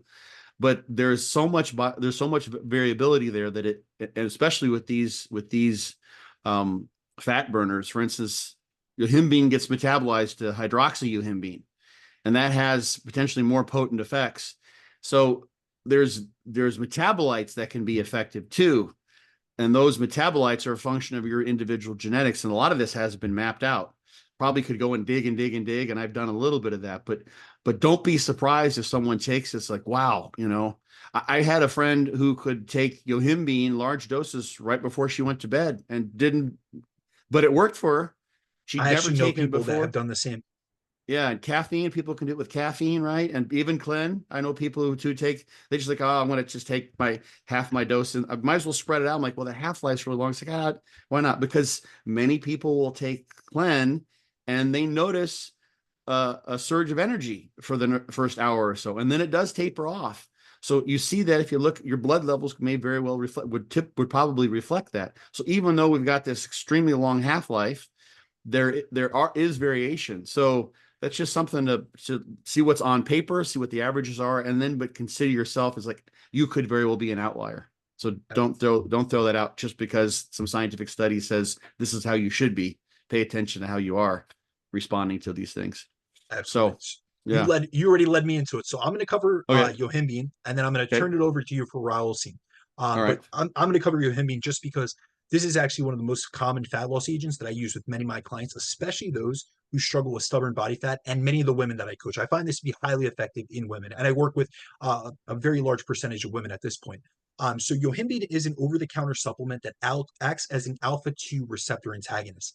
It also acts as a mild stimulant, which increases catecholamine production. So it works through a few mechanisms of action to help with fat loss. First, yohimbine is going to bind to the alpha-2 receptor, and it blocks or inhibits the activation of these alpha receptors, which is beneficial because when alpha-2 receptors are activated, they prevent lipolysis from occurring. They put that brake on. So we're essentially taking the brake off, off fat loss, essentially, or off lipolysis. So when we use yohimbine, especially hydrochloride is specifically what I'm talking about, because yohimbine in and of itself is horrendous. So stick with the Right. hydrochloride version. This helps us to mobilize free fatty acids from fat cells, including stubborn fat cells and stubborn areas, which generally have a higher density of alpha-2 receptors, which is what makes these areas tougher to liberate and lose fat from when activated. It also has stimulant properties which increase catecholamine production, which allows us to get even more free fatty acid release and oxidation, especially when you take yohimbine in a fasted state and then combine it with fasted exercise, such as fasted cardio. So, for example, one study found that supplementing with oral yohimbine resulted in a 100% increase in noradrenaline levels, aka norepinephrine, which led to an increase in free fatty acid levels in the blood, which then, if we were to combine, so if we take that in a fasted state and then we combine that with exercise or physical activity, when it's in our system, we're going to be able to take more advantage of that. Then another study found that taking yohimbine 30 minutes prior to cardio doubled free fatty acid levels in the blood, and increased plasma norepinephrine concentrations were increased by 40 to 50%. And so The one thing I do want to put as a caveat, and the reason why I kept saying fasted state and doing fasted aerobic exercise, is that yohimbine only works effectively in a fasted state. So even in this study where they saw the doubling of free fatty acids, they actually did it in multiple trials, like multiple, uh, essentially, Conditions. yeah, conditions essentially. Thank you. Hmm. And so what they Sure. found was that the fat mobilizing effect of yohimbine was reinforced when they took it fasted prior to exercise, but when they took it and they ate a meal, it was completely suppressed. So they did not see those benefits. So yohimbine essentially only works in a low insulin environment. So if you want to maximize its effects, you want to take it on a fasted stomach 30 to 60 minutes prior to exercise, like fasted cardio. So it hits peak plasma levels and you can get the actual benefits from it. And then, just before I get Scott to go over RAUWOLSCINE, which is almost like its cousin, it's called alpha yohimbine, Yeah. but also one combination where we've been talking about synergies is between like pairing yohimbine with caffeine, which is one of the most common combinations that I utilize with clients, and there's just a lot of efficacy behind it. So when we look at caffeine, that's going to help to increase catecholamine production, which activates the beta receptors and enables lipolysis. So essentially, caffeine is allowing us to mobilize more fat from our fat cells to be burned off as energy. So by combining caffeine with yohimbine, it makes for a synergistic combo for the release of catecholamines and then the mobilization of fatty acids, which if we then follow it up by aerobic, fasted aerobic work, it can be this really effective combo. So that is something that I found really beneficial for myself than many of the clients that I work with. But the one supplement that's very similar to yohimbine is alpha yohimbine. So, or it's also referred to as RAUWOLSCINE. So, Scott, can you just cover a little bit more about RAUWOLSCINE? That's something that a lot of times we don't hear about. It's actually like an underrated, step sister essentially to yohimbine. Yeah. Yohimbine gets all the spotlight, and RAUWOLSCINE is kind of like left out in the dark. But there are some actual benefits and potential advantages depending on the person. Yeah, a couple of things too before we leave yohimbine, but these apply to alpha yohimbine, aka RAUWOLSCINE. Is that there's variability here. Some people will take ephedrine with yohimbine.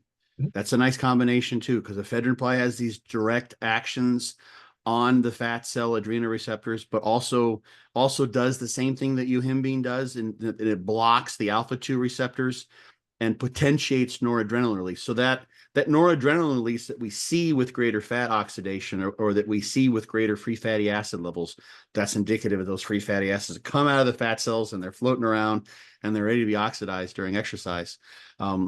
That's because the yohimbine has blocked the alpha 2 on the sympathetic nerves that go to the fat cells. So it's stimulating more norepinephrine release there. And that's in of itself also binding to the beta receptors and turning on lipolysis. So from a practical standpoint, some people combine those. You can do an ECAY stack, Mhm. right? I've done that many times. Yeah, it's very, very common. People have widely varying tolerance to yohimbine. A research-based dose might be like 0.2 milligrams per kilogram per day. So, that's going to be like maybe 20 milligrams, depending on the person, something like that. I've seen it in 5 milligram capsules before. Some people, when they take ephedrine with yohimbine at the same time, it's freak out city. It will cause almost a panic attack, especially if they try to do it with exercise. So when people are going to combine those things, it always makes sense to slowly move into both of them if you're going to do this, and be very calculated in how you add one to the other. So don't, for instance, just throw in and go, okay, I've got ECA up to speed. I'm at the dose I want to stay at. And now I would like to work up to, let's say, 20 milligrams of yohimbine a day. I'm just going to go right to 20 milligrams, right? Probably not the best idea. Someone might actually first be okay with ECA and then try yohimbine on its own. See how you do with that, right? And then try adding the two together. There's various ways this could be done. But just to throw it all together at once, I mean, it's like people with recreational drugs. They take one thing and they get drunk and they take some recreational drug and the two things, blow up in their face. It could very easily happen here. And the other thing was the thing I mentioned before with yohimbine. This is one of the things related that intolerance some people have is they just lack the hydrolase that converts yohimbine to hydroxy yohimbine, which is one of the main ways in which yohimbine is eventually eliminated from the body. And this will mean that their yohimbine blood levels will stay elevated for hours and hours, like a day, much longer than the average, like roughly 8-hour half-life, if I recall correctly. So You got to be careful with that. This is what I learned the hard way with teacrine. I took one dose at 1 p.m., right? Or 12 at noon for a 1 p.m. workout and figured, okay, well, at least I'll be able to get to bed by midnight, supposedly. Nope. It was full fledged. So don't let that happen. RAUWOLSCINE basically is the same thing. It's in some studies, at least a more alpha 2 selective inhibitor of the alpha 2 adrenal receptor. So it basically does the same thing as the YOHIMBINE would be. It's an alternative that I think, yeah, probably is underrated. There are reasons, and maybe you agree with this, the reasons why some supplements stay in the marketplace and continue to be used. Some of that's hype, some of that's lore, and some of that's maybe effectiveness. And I think also, difficulty finding it. I think that really, That's because I come from the supplement world, I think really what it yeah, comes down to is that sourcing for yohimbine, getting a right. pure extract, because I have worked with putting yohimbine in products.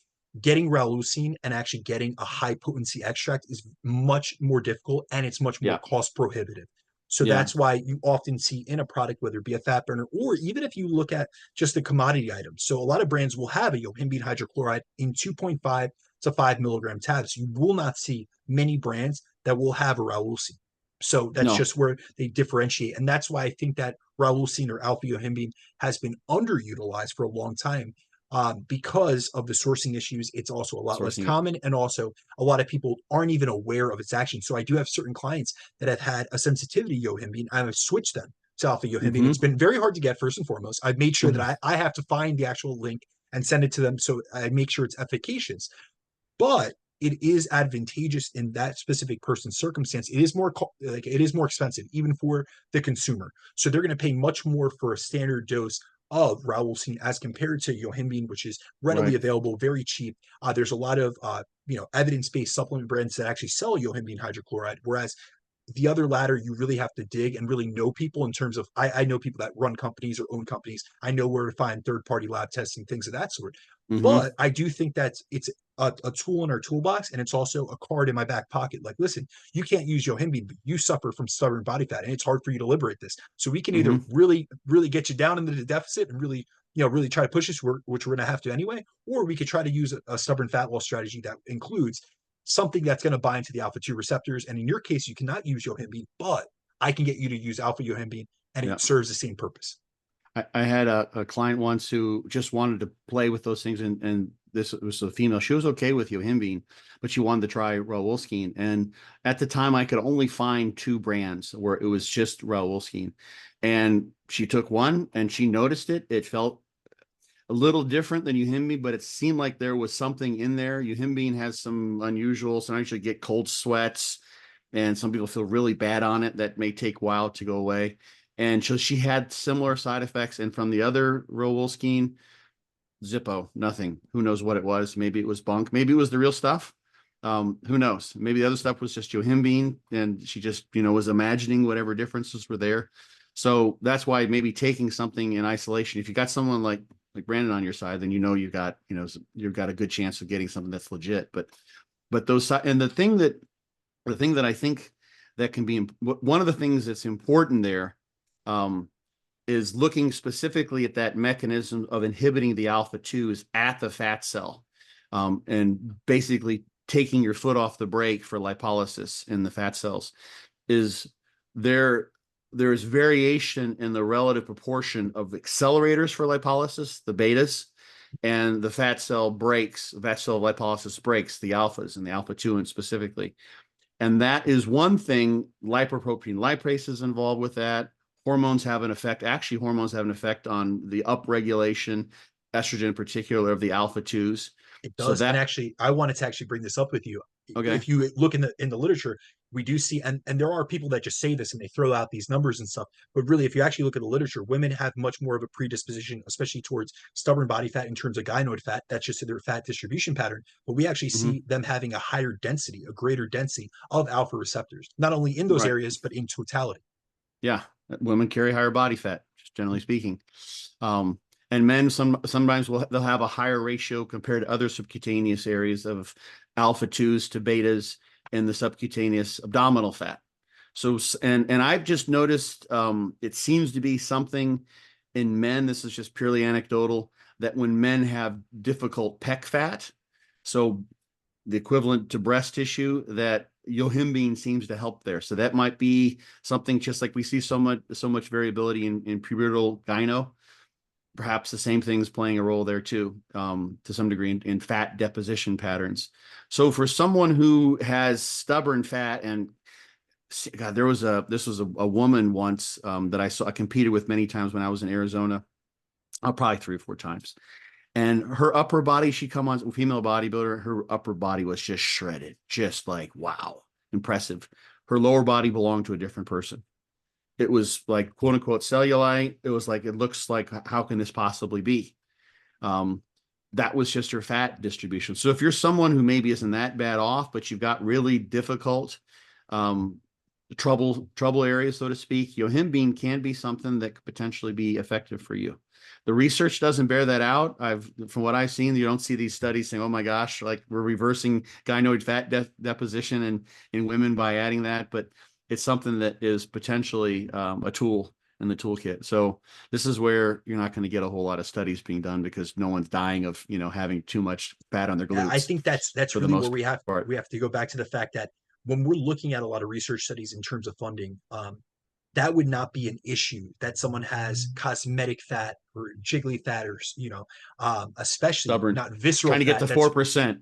Yeah, Who it's cares? never going to be You studied. poor person, you can't get from 6 to 4. I will tell you, I will say that there is one study on yohimbine in soccer players. It's a month-long study, and they use Yeah, clinically I know effective the dose, study. 20 milligrams. They got shredded. They got to 7.1% body fat, or somewhere in that realm, whereas the placebo control group that utilized the same diet and training intervention, they actually gained body fat throughout that intervention. So it was interesting. When we look at outcomes, there is fat loss benefits. There is an increase in free fatty acid levels. There is an increase in norepinephrine levels or catecholamine levels, so it's an increased lipolysis. So there are the mechanisms of action for yohimbine to work, but also we have to combine it with a multimodal program where we're inducing a deficit, maintaining a deficit, getting adequate steps in physical activity, utilizing cardio as a tool for exercise expenditure, or exercise energy expenditure, and then also obviously resistance training to be able to not only increase blood flow in those areas that you want to liberate. There's actually some very interesting research on spot reduction that's just recently come out, where there is showing, there's 2 studies, a 2017 study and a 2023 study that just got pubbed at the end of 2023, where they're actually seeing specific spot reduction, but it's very specific protocols where they're resistance training these areas, so that's going to increase blood flow to those stubborn areas. So like your abs, it was a 84-minute cardio plus ab training protocol, so it's extreme, don't get me wrong, but they did see specific trunk fat loss within those interventions, utilizing a calorie controlled diet, and then also utilizing very specific exercise interventions. So if you combine that, now mind you, they're not doing that and throwing yohimbine or any of these supplements into play, but we as coaches have case studies where we've been able to see that. So I'll give you an example. I have a client right now, his name's Grant. I'm actually dialing him for a photo shoot this weekend, and he is going to be 50 years old, an immensely, and great guy, a CEO of a company, just an incredible human being. But he really wanted to get in the best shape of his life for his 50th birthday, and he already looks incredible to begin with. But just from a physique standpoint, he really wanted to take it to the next level. And he actually a very similar fat distribution pattern to myself, where he holds a lot in his low back and low back fat. And so we're really trying to dig through it. And obviously he had been through a diet for an extended period of time. And so I started throwing in some stubborn fat loss strategies. So we were doing, back extensions every day. I was utilizing specific supplementation in multifaceted. I was hitting every pathway I could essentially, but we were using yohimbine specifically. I was even using, lipolytic creams and things of that sort to increase blood flow and thermogenesis to that area, capsaicin, things like that. And so honestly, his back is more dialed in than I've ever seen. I've been working with him for 2 years. He looks incredible. Scott, can send you the pictures later, but he is dialed in. Obviously, I'm going to pull some water during this weekend. And there's going to be a couple other adjustments cosmetically and things of that sort. And really, obviously, I'm filling him out right now that I'm going to drop water one day out. However, it is just drop water in terms of actually dropping fluid from the subcutaneous, fat, or from the tissue, not completely going, a camel and not drink it at all, because some people do that, which I don't agree with. However, once he dries out, he's going to be peaked and looking incredible. And it's just these different interventional strategies where that's an N of one, but that's a client case. And I have so many of those where I've been able to utilize all these different strategies, track their changes over time, get their feedback. And also, I'm obviously I'm not utilizing DEX every week or getting skin calipers, but I'm seeing their pictures every single week. I'm seeing their biofeedback. I'm looking at their weight metrics. I'm also interacting with them and subjective feedback, are you more confident with how you look in the mirror? Like, do you feel better about yourself? Like, are you Hmm. happy with how your physique's looking? And they're immensely pleased. And that means more to me than any fucking randomized control trial. Right. So it's like, at the end of the day, like, there's certain research which I really do lean on a lot of times to show me a direction, but there's going to be so many things that we need to learn and practice, we need to experiment with, we need to apply to ourselves and our clients that research will may never get to, but that's all good. Yeah. I mean, there are some studies out there with transdermal application, like theophylline and yohimbine, and Matt Porter has got the vasoburn product, That's which, exactly what we utilize. yeah, that's the one I've, been suggesting people use for years, and it seems like it works. It makes sense. The interesting thing about, and you mentioned this too, and it's something that's important. You see in the studies looking at fat cell mobilization, is that blood flow is absolutely vital for that. It's incredibly Um, important. And these are areas, the yeah, stubborn fat areas are areas that have a lower rate of blood flow. So absolutely. what do we know increases blood flow? Actually, muscular contractions. There is many Heat. studies that look at muscular contractions in the context that they will increase blood flow to the areas that are essentially next to. So Hmm. when we look at muscles, the fat cells next to that muscle that has been contracted or went through muscular contractions, it's what's increasing. We're seeing increased blood flow to those areas. And there's also studies that have done biopsies which have looked at and found increased lipolysis to those same areas. So there's ab training studies that have seen that. There's actually like a tricep study that had seen that. And so in my Hmm. mind, he had stubborn back fat, also abs. So I had him training his abs much more frequently. I had him training, he would do back extensions, then do fasted cardio. And I had all these supplements in the system. I also had him do, cardio post training after he had already broken down. So he did a high intensity activity like resistance training, which is going to increase lipolysis first and foremost. And then we were going to burn off those liberated free fatty acids with post workout cardio, with other Hmm. supplements in his system. So this is multimodal. It's never one thing. It's never you're going to sit up your way to a slimmer stomach. It's we're going to utilize all these strategies. It's going to be diet. It's going to be training. It's going to be cardio. It's going to be supplementation. There's lifestyle, sleep modification, Firing stress all management. firing Yeah, all bullets. Yeah. The absolutely. thing, one of the things that I think I mentioned earlier is lipoprotein lipase. So we've got, what we've been talking basically is hormone sensitive lipase, which is inside the cell. That's what gets turned on by cyclic AMP. That's where we get the breakdown. We also got lipoprotein lipase, and that's outside of the fat cell, and that is going to be breaking away fatty acids, for instance, that are bound to albumin, and making them available. So the picture that you see with the fat cell is that blood flow. Fat cells are constantly, they're not just like these sort of semi-dead cells who are just like blobs. There's continuous turnover of fatty acids in there. So fatty acids can be broken down and then reformed into triglycerides, etc. And if you've got a lot of fatty acids being presented to those fat cells, lipoprotein lipase being the enzyme that's involved with that, you're going to have fat cells that are taking more fatty acids up. And that distribution of that enzyme, which is making the fatty acids available locally, is one thing that dictates also, there's lots of things, but one thing that dictates also your fat, your adipose distribution across your body.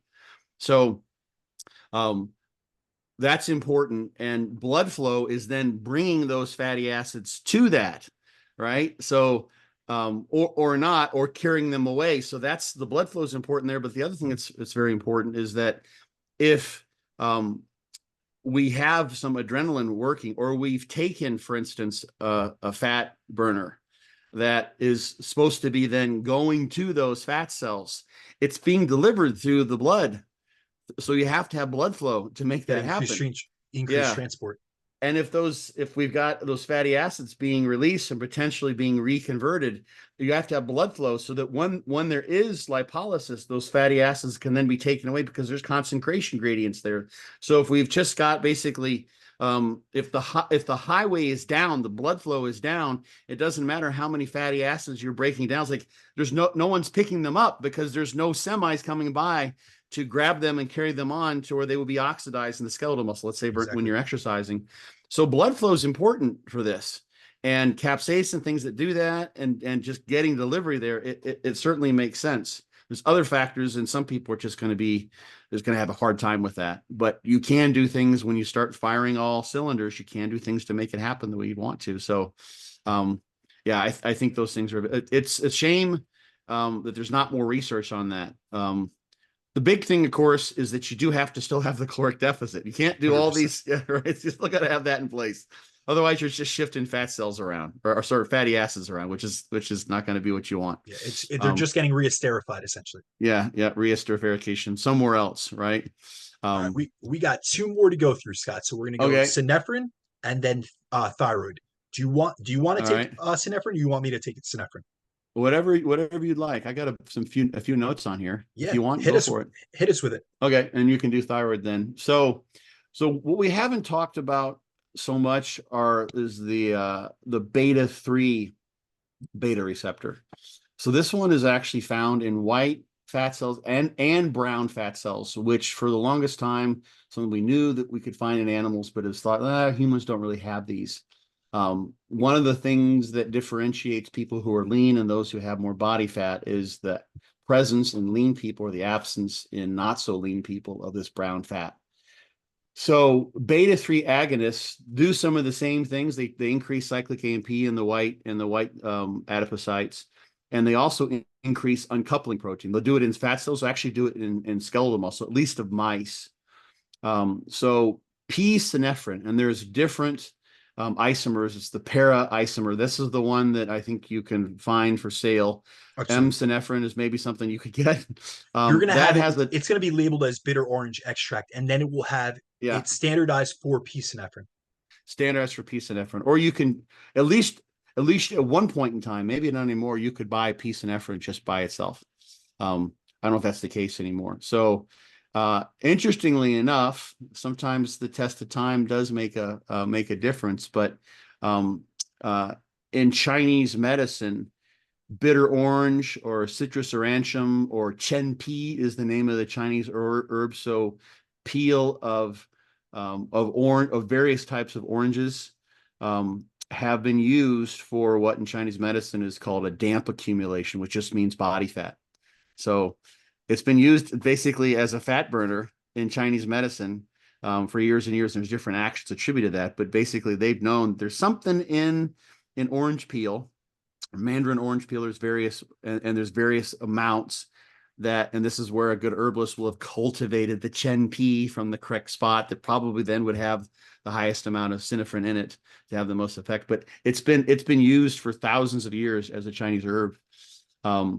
So what the nice thing about beta 3 or synephrine is being a relatively specific beta 3 agonist, so it doesn't tend to have the impact on your cardiorespiratory system. So your blood pressure, your heart rate isn't going up as much, although it's still possible. There's varying reports.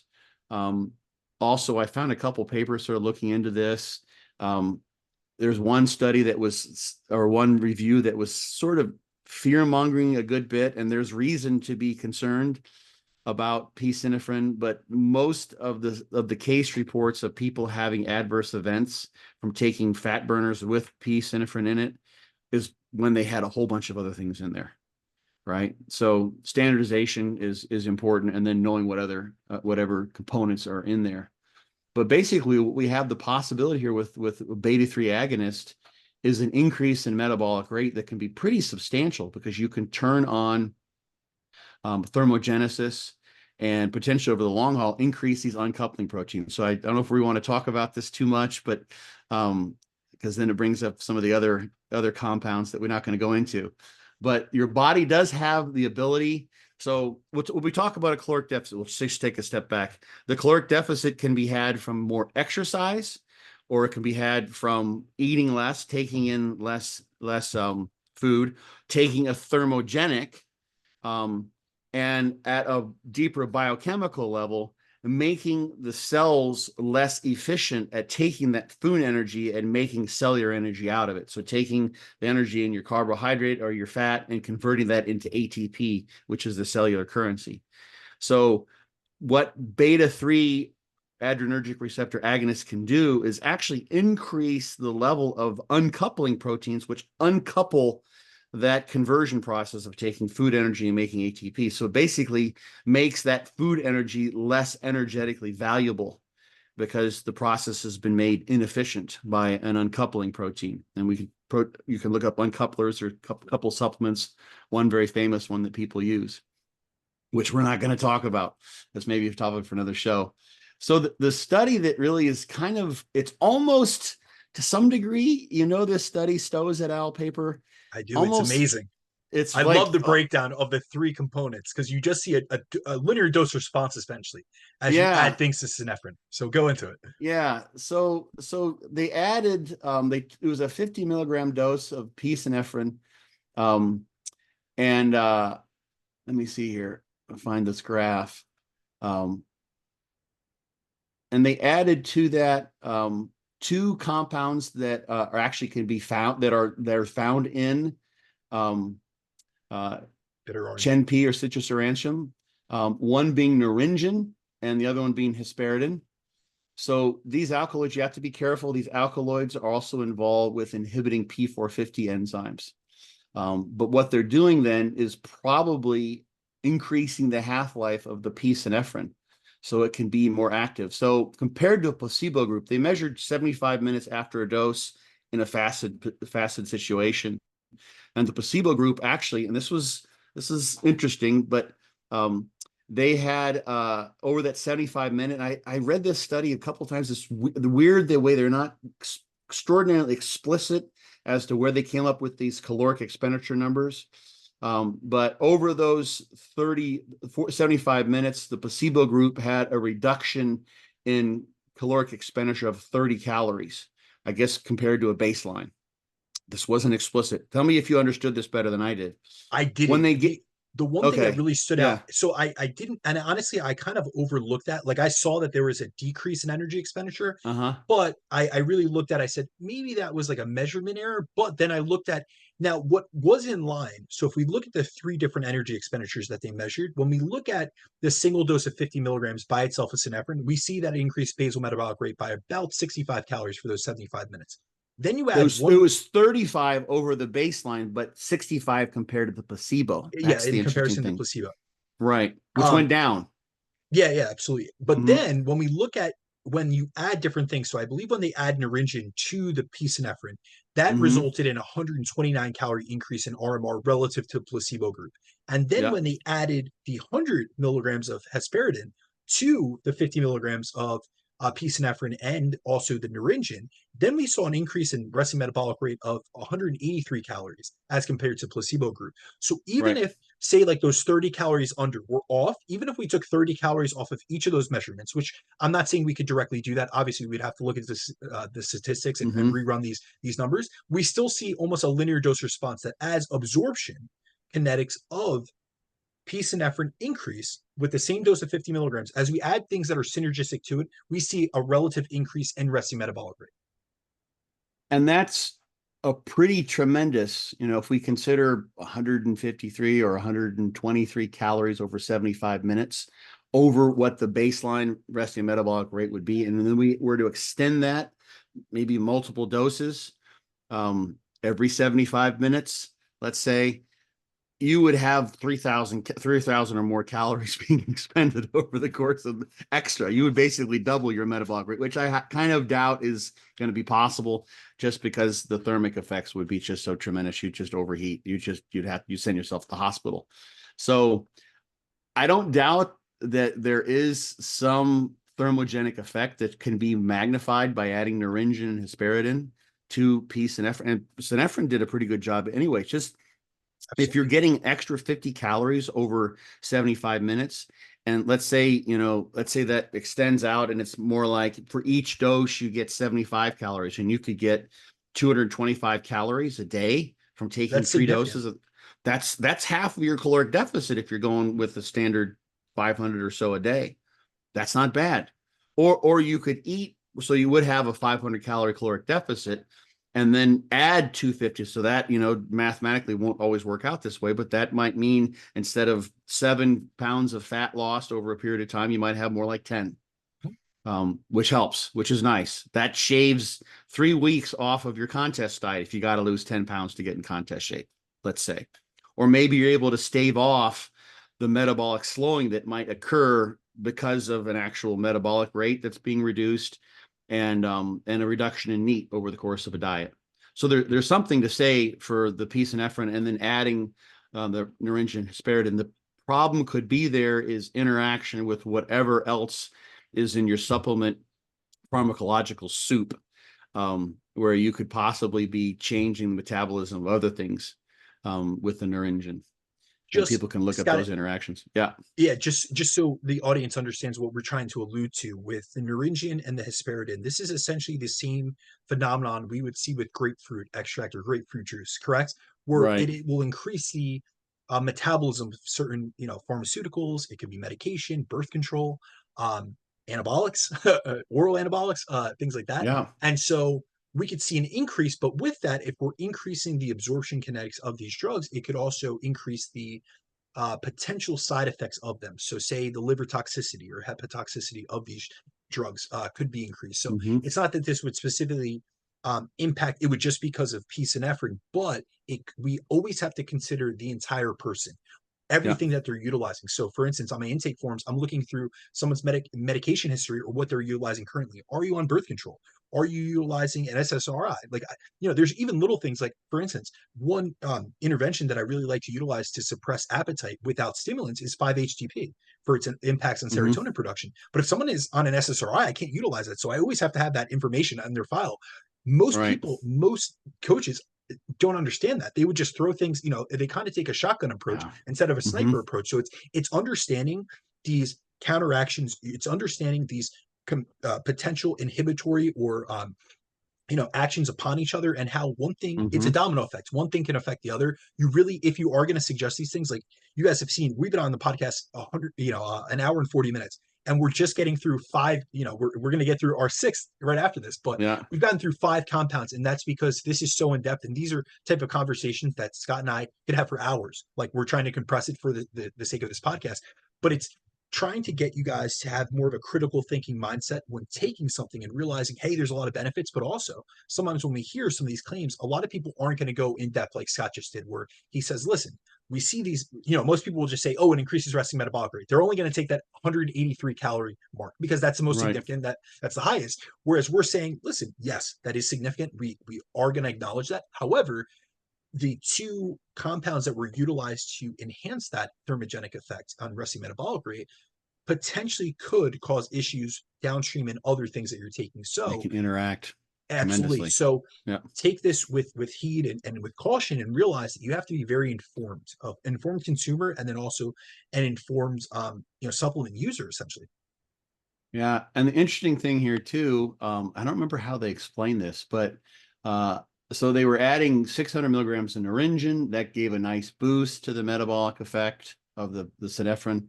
And then they added 100 milligrams of hesperidine. That's when they got their best boost in metabolism.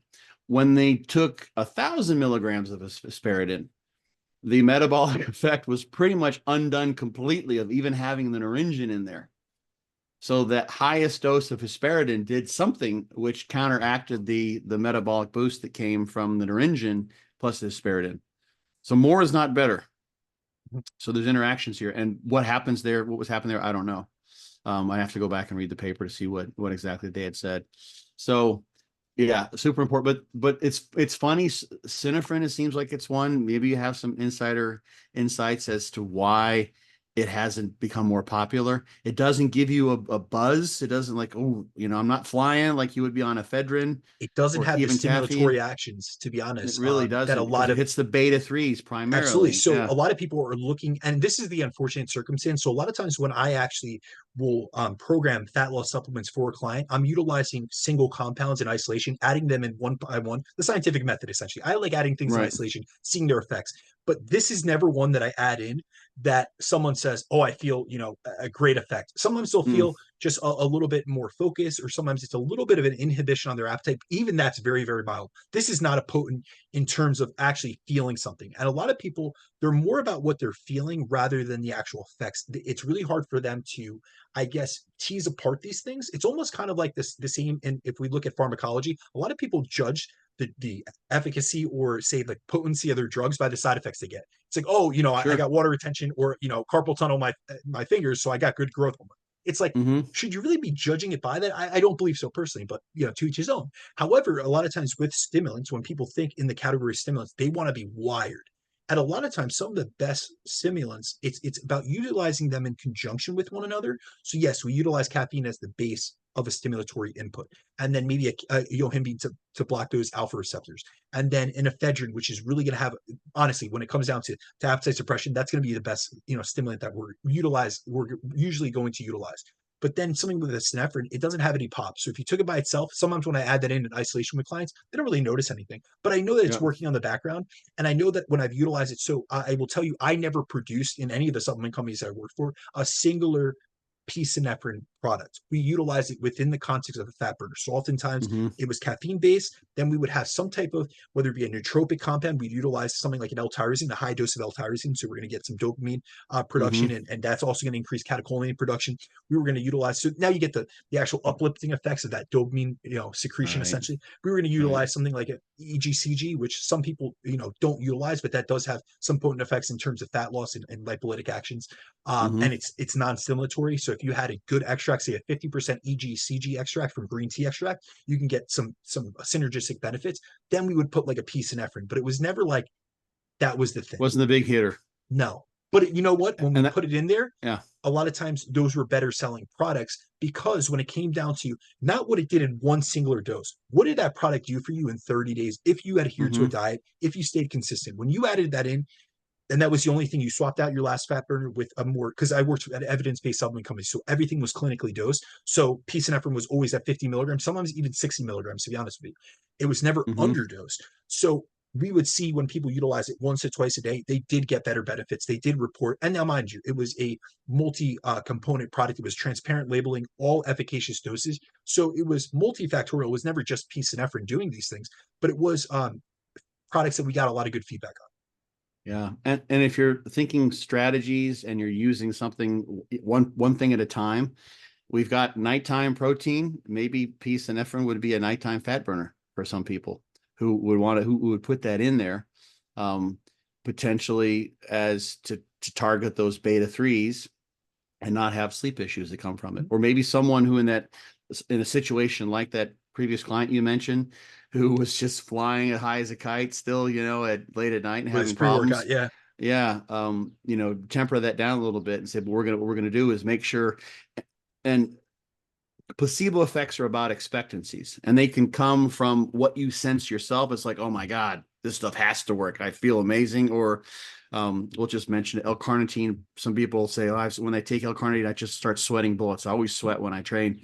And that's going to have a placebo effect, right? Just because you believe, because of the side effects, that you're going to have an actual desired effect. And if you as your coach tell someone, or you look at this research and you say, wow, this is smart, I'm strategizing this, I'm expecting to see something from this, even if it doesn't work, you can still get a placebo effect from that, which interestingly enough has also to do with dopamine in the brain.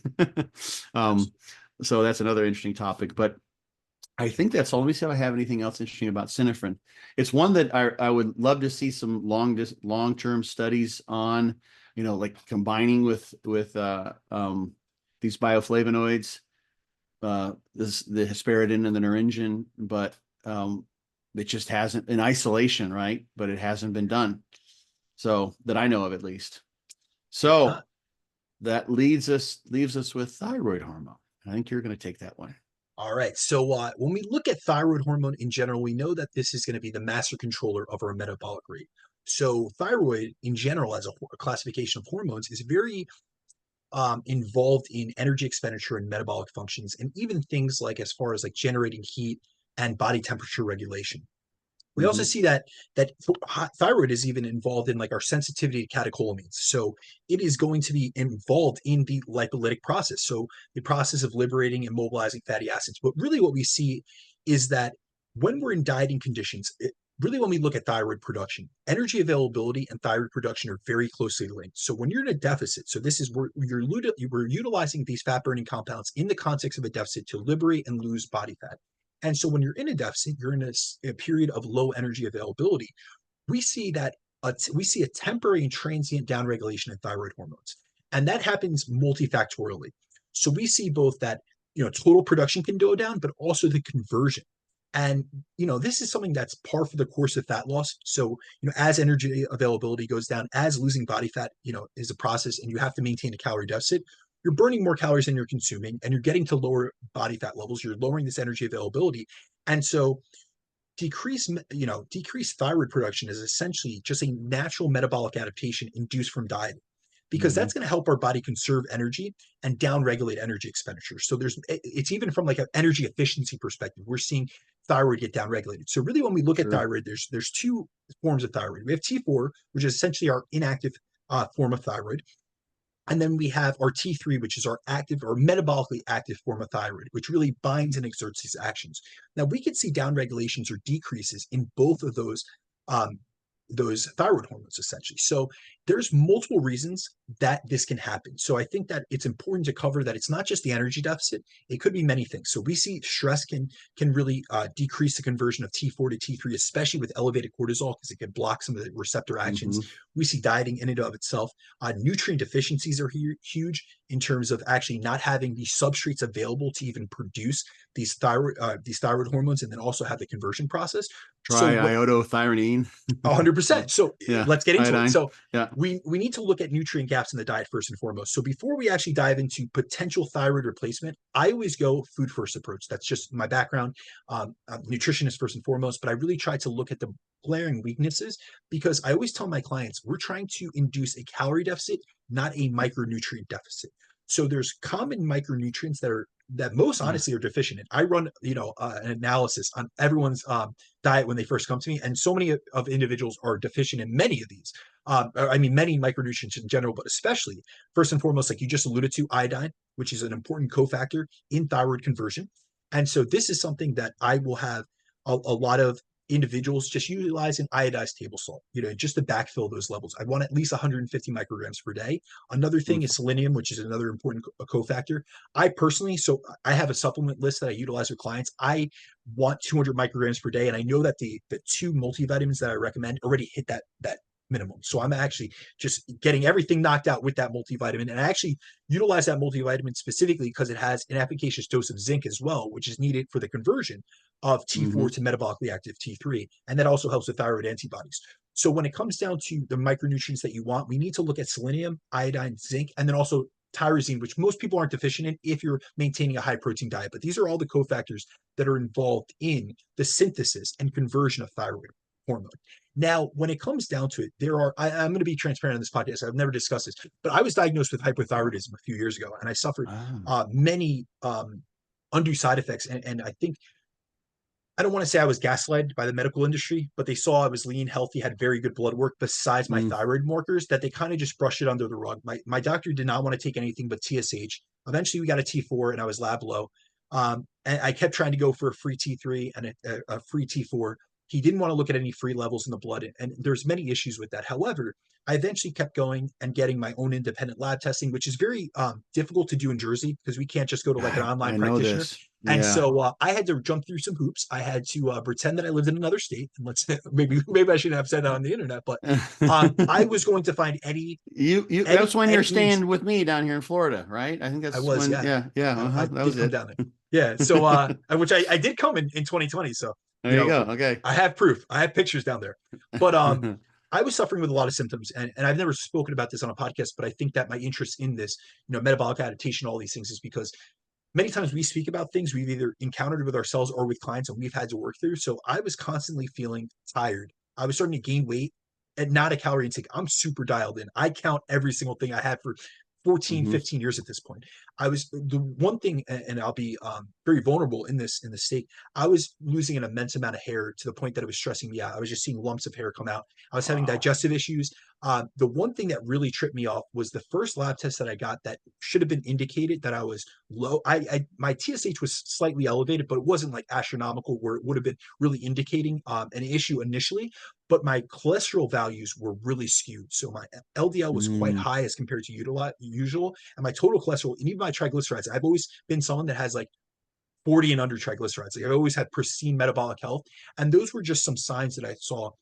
Listen, something isn't right. And then I started having some cognitive issues in terms of brain fog, and I was utilizing nootropics or anything I could think of to try to get past that brain fog. And I was noticing even in my meetings, I was having a lot of issues in terms of energy, in terms of just focus. And then the most interesting thing was it was a summer, and I had decided, I thought I had some thyroid issues. I'm starting to see this on my own lab work, but I'm not actually seeing it with the doctor. He's not actually looking at the independent lab work I have. So in Right. my mind, I knew I had issues with my thyroid. I was having a downregulation, but I had not received the hypothyroid diagnosis yet. And it Hmm. was a summer, and I decided, listen, this could be due to just staying lean all the time. So I let myself, I don't want to say it like this, but essentially I let my body fat come up. I don't want to say I got Right. fat, but I got to a very uncomfortable state from a body composition perspective. I was already having trouble maintaining my physique because I was just, I guess, downregulated from an energy expenditure perspective. Yeah. But I let my weight come up. I just let it naturally come up. I gained about 20, 25 pounds. So I had sufficient body fat, and still my thyroid levels did not come online. Yeah. And in that summer, so it was a summer which I felt very uncomfortable in, but I felt cold all the time. And that was like when Mm. I started, I realized, I said, listen, this is clinical. These doctors can say whatever they want. But I went to actually I went up to New York and I saw a specialist, and I got a diagnosis. And then I got put on T4 monotherapy. And that was Uh-huh. a huge, that has had so many benefits on my life. I'm eventually, have utilized both T4. I've utilized dual therapy at this point. But I will say from a perspective on all fronts, during that time period, it took me about a year to get a diagnosis. I tried fat loss phases, and I just realized the calorie intake that I had to get to was substantially lower. And Yeah. all my biofeedback, I had adrenal issues, I had gut issues. There were so many things that just weren't making sense for how dialed in I am on everything. And I'm also someone Hmm. that has files of every single diet I've ever done. And when you have to eat 1 to 200 calories lower, to not be as lean as you were at your last diet, it just something's off. And I knew I was accurately Hmm. tracking everything, and I was measuring everything to a T. So this is where we look at, and now keep in mind, guys, I had a clinical diagnosis. This is much different. This was me not even in a dieted state. Like I was up at a highest body fat I've been up in years, and I still had clinical hypothyroidism. So it's a little bit different of a situation. However, Right. when you Right. are in a dieted down state, you are suffering from, say, like subclinical hypothyroidism. So you have a down regulation, Hmm. your T4 and your T3, especially your T3 levels. And this is where a lot of individuals will utilize some type of therapeutic replacement, essentially, for thyroid. Hmm. So that could be glandular extracts, that could be actually replacing. So the first intervention, I'll tell you just from my perspective, in someone that has went through this process, is T4 monotherapy. That's the first, therapy that we would utilize, and that's going to be essentially more substrate being available to the blood. So Right. T4 is what gets converted into metabolically active T3. So this, by supplementing T4, you just have more additional substrate. And also, I think it's the other advantage to T4 is it has a really long half life, so you only have to dose it once per day. Which Hmm. where if you actually look at T3, it has such a short half life that it's like sometimes you have to do it multiple times per day. So a lot of individuals will not be compliant with that. But I will Right. tell you, just from a perspective of someone that has been through this process, and I've seen it be beneficial towards my fat loss when I've went back into fat loss phases, just because I don't have to diet on such little calories as I did previously. I'm not going to Hmm. say it's going to upregulate all your energy expenditure, but if you are someone that's suffering with thyroid issues and have poor biofeedback as a result, thyroid replacement, thyroid therapy could be very advantageous. And this is something that we also see in the bodybuilding culture, where people are trying to get very lean. They're trying to offset the decreases in energy expenditure that we see from dieting. And also, the one benefit, almost from like a prophylactic strategy that I would see, is if Hmm. we look at bodybuilding case studies from natural bodybuilding. There's a great bodybuilding case study by Rossell, 2013, and it was a That's the one. 12 months case, 12-month case study essentially, and it was tracking this guy 6 months down into his prep, and then 6 months after, and it took him. We see on every time point, so 6 months out, 3 months out, 1 month out, and 0 months essentially peak. His thyroid levels continually decline, T4 and Yeah. T3.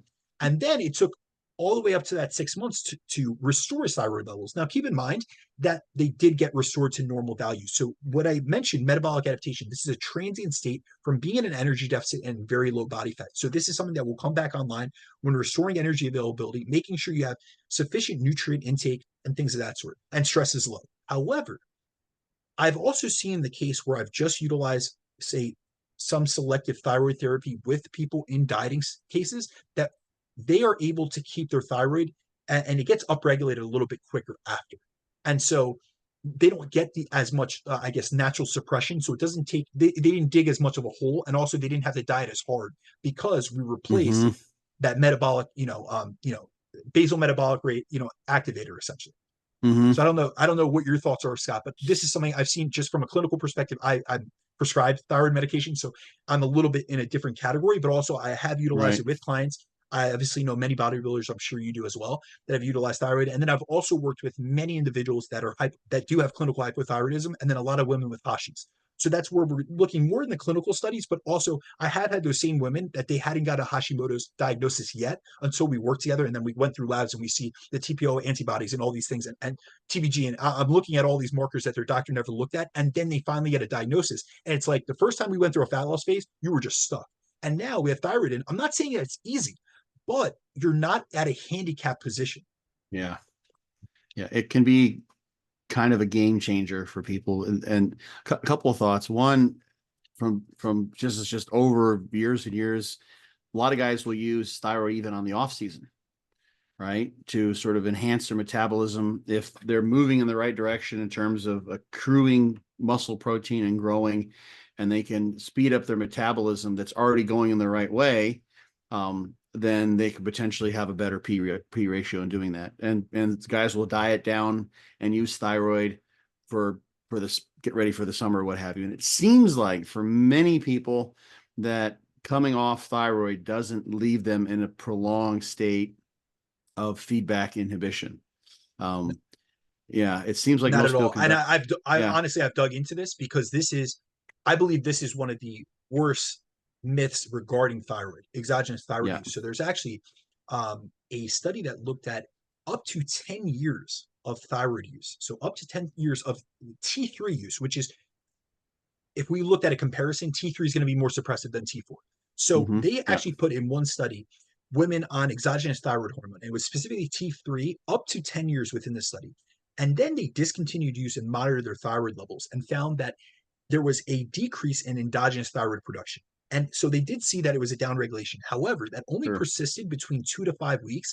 And on average, they found T3 concentrations return to normal after a long and extended period of time utilizing exogenous thyroid or T3 therapy. They found within 4 weeks, on average, most people's thyroid had come back online. Yeah. Whereas what's really interesting about that, and that's why I kind of alluded to, if there are someone that's getting super lean, it may be an intervention strategy just to utilize during a contest prep or fat loss phase and then take it out, because what's interesting is they got back online in 4 weeks to normal thyroid levels. So they were euthyroid again. However, we go back to Rousseau, and that was a bodybuilding case study. And this guy dieted, and it took him, 6 months post contest just to get his thyroid levels back into a normal range. So it's almost like, I don't want to compare and contrast this.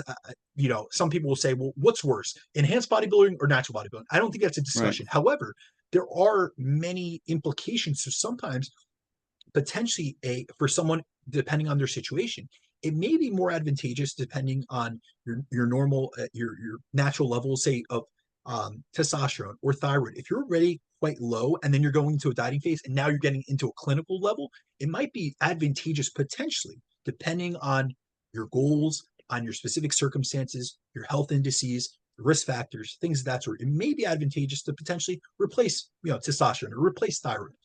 If you already are heading in that direction, where you're already getting into a level where you're close to clinically, suboptimal, and you're going to be going into a condition such as a deficit or such as a fat loss phase, and you're really trying to improve your body composition, and there's so many multifactorial benefits to metabolic health, to your lipids, to your blood glucose levels, to your insulin sensitivity, but now you're going to be clinically low in terms of your androgens or in terms of your thyroid hormones or in terms of just your sex hormone production, and you're going to suffer low libido and things like that. So there's always these discussions that I think require more nuance and really consideration, really looking at the individual themselves. And these are, a lot of times I do a lot of consultation calls with my clients, and these are the conversations we have. Like, listen, I'm looking at your labs right now. Like, this is where you're heading. This is the trajectory. You have 50 to 70 pounds to lose. However, you're already like right on the edge. You're at 250, nanograms per deciliter in Borderline. testosterone. And what I want to do is, you have 50 to 75 pounds to lose. And so let's try to get the first 20 off and then retest your lab levels. Because sometimes we see there's a meta-analysis by Smith et al., which showed that actually going from a state of excess adiposity to losing body fat and being in a deficit actually increased testosterone levels, because they saw less aromatization to estradiol. Right. However, if we take off 20 pounds and you're in a more metabolically healthy state in terms of all your lab markers, body fat levels, things like that, inflammatory markers are down, estradiol levels are back into range, and you still have low testosterone, it's like, it might be to your advantage to look and go. And this is where I refer out, of course, but it's where I just give them the information. Listen, you do have poor biofeedback in terms of energy levels, lethargy. In terms of my case, I couldn't ignore the symptoms anymore. And I've never admitted this on a podcast, but it was something that, like the hair stuff, obviously that's cosmetic, but there were so many things. Like I was waking up and it was very difficult for me to start my day. And I'm someone that's very Yeah. energetic. I speak very quickly, and I'm always like, I'm lively and in person. And it was honestly causing a diminishment in my quality of life. And that's where, Sure. unfortunately, the initial medical practitioner that I went to kind of brushed me under the rug because they see this guy like, ripped, in great metabolic health, like a So, fasting insulin of 2. And they're like, oh, you're good. You're young. Like, you know, you're 30. right. Like, Get this out of is here. years ago. Come And back it's when like, you're sick. yeah. And it's like, No. but I have all these symptoms. And are you going to treat me and here's the issue. They didn't just treat me just based off my labs. They didn't even dig enough into my labs to even know if I had Drop the hypothyroidism. They're ball. just looking at the TSH, and it's like, that's a pituitary hormone first and foremost. It's just signaling. And so you don't even know downstream, do I have anything in the tissue, in the serum? Is anything binding to the actual cells that it's exerting Hmm. its actions? Because I have all the side effects of that. I'm not actually getting it into the tissue. So it's just a very interesting dynamic. And as you learn as a coach, you have interactions and you have experiences yourself. And then also with so many clients that you walk them through this process, you educate them. And then you not only, like, for instance, in my case, I saw the benefits of utilizing thyroid hormone. So I dug into it even more and more. And that's why I wanted to look into the exogenous shutdown. And so I know about that study. However, there's been so many individuals that I've had as clients that have been in this case where they've been gaslit. So, certain people in the medical Yeah. industry have kind of like brushed them to the side, or you look healthy, or there's nothing wrong with you, or it's all in your head. And it's like, hey, some of these individuals actually had needed clinical diagnosis for things that Hmm. you overlooked. And I don't want to call that medical malpractice, but it's just negligence. And It's I think negligent. that's Yeah. where an educated coach, and I'm sure you've had your own interactions because you're immensely intelligent. I'm sure that you've been in cases with doctors or even with friends or even clients where it's like Yeah. they're telling you something doesn't exist, or no, that's not right. And it's like, I can give you citation. Like I used to bring studies to Right. people or send them to them. Yeah. And For it's like they don't sure. even want to read it. It's I quite know. unfortunate. But I think that's also encouraged me to get more into really digging into labs and into biomarkers with clients and really explaining these things. Like, listen, I'm going to give you as much information as possible so that you're an informed consumer and you go to your medical practitioner, or I can even refer you out to someone that's a specialist or someone that I trust. And it's like you will get the attention and care that you deserve. Yeah. You said a lot there, man. I tell you, one thing kind of to bring us a little bit back towards the idea of thyroid as a fat burner and the overall stress that you're going to have on yourself or an individual would have while dieting down. When you look at that Rossell case study and what typically would happen as you're a natural bodybuilder, I think you don't want to make the direct comparisons, but the thing that makes natural bodybuilding harder than enhanced bodybuilding is that you don't have the support that comes from thyroid, from an exogenous source of androgens, from fat burners of this like. And some of those obviously have their own independent negative side effects and harmful health effects. But thinking now specifically of thyroid, as you said, and as I was alluding to before, is you've got kind of two ways to look at this. You've got the negative impact of having used supplemental thyroid, and to what extent can your body recover from that? It doesn't seem like it takes too long in many cases. You don't have too much fear in many cases, at least on average, of having some sort of a permanent shutdown, versus what happens when you put your body through the stress of dieting down to 4% body fat, which means a more rigorous diet, which means more sleep loss, which means more overall stress on your body, all the other perturbations that happen in homeostasis, which simply have to happen to drive yourself down to literally subhuman body fat levels for almost everyone. And can you lighten that stress and lighten that load by supporting your metabolic rate with one of the most important hormones that's a master regulator, I think you maybe called it, for metabolic rate in essentially all of our tissues? Does it make sense to make things easy on yourself? The other side of this coin, this is a whole other topic too, or another example on the other side in off season is people who use insulin to try to lighten the load on their beta cells of their pancreas, right? I mean, there's some reason. If you're taking in 3,500 calories, you don't need to necessarily do that, at least for that purpose, right? Insulin wouldn't be used for that. But if you're someone who's at 6, 7, 8,000 calories, there's some reasoning behind that.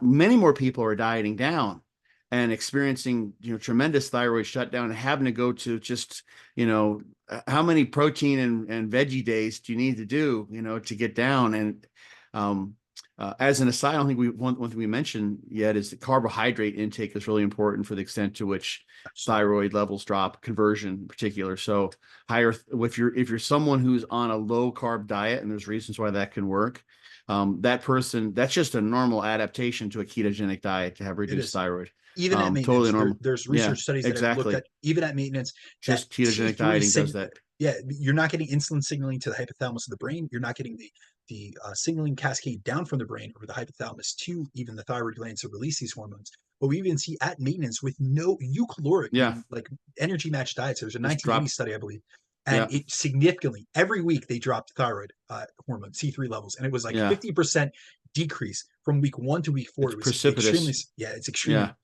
Um, yeah.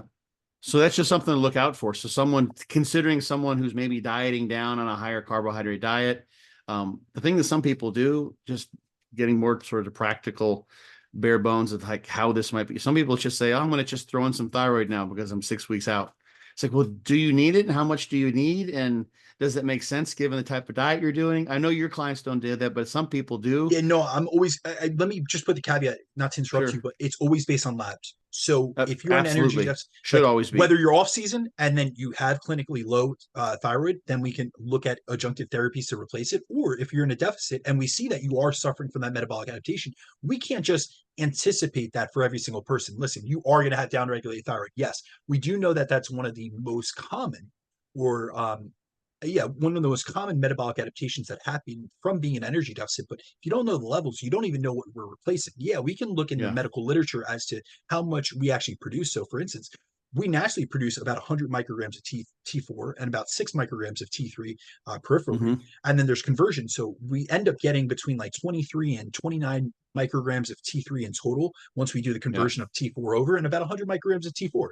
But at the same time, like even if you didn't get lab work, we would need to test you. And I always do this with clients. After we're introducing that strategy, your doctor prescribes this to you. Now we have to get labs post to see where your levels had they improved. I went to Hmm. many.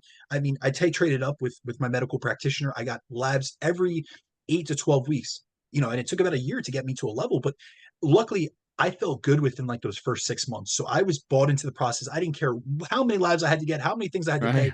I was It's worth in. it. So Yeah. I think that that's one thing that's encouraging because some people really get discouraged that they don't nail it one time or they've had to go through the ringer like I did, where I went through a year of a process where my medical practitioner would not prescribe me something. And it took jumping through a lot of hoops and going to other states and getting lab work and then presenting it with, research backed and knowing something about thyroid physiology and just saying, listen, like I'm kind of at wit's end. I'm suffering from these symptoms.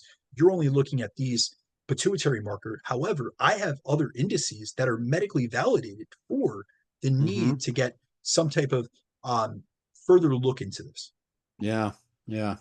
One of the dangers that will occur when people just add thyroid in, and if they just consider thyroid to be a fat burner and they say, well, I'm 4 weeks out, I need more thyroid, and you become hyperthyroid, is that can precipitate massive loss of skeletal muscle Yeah. very, very It's quickly. catabolic.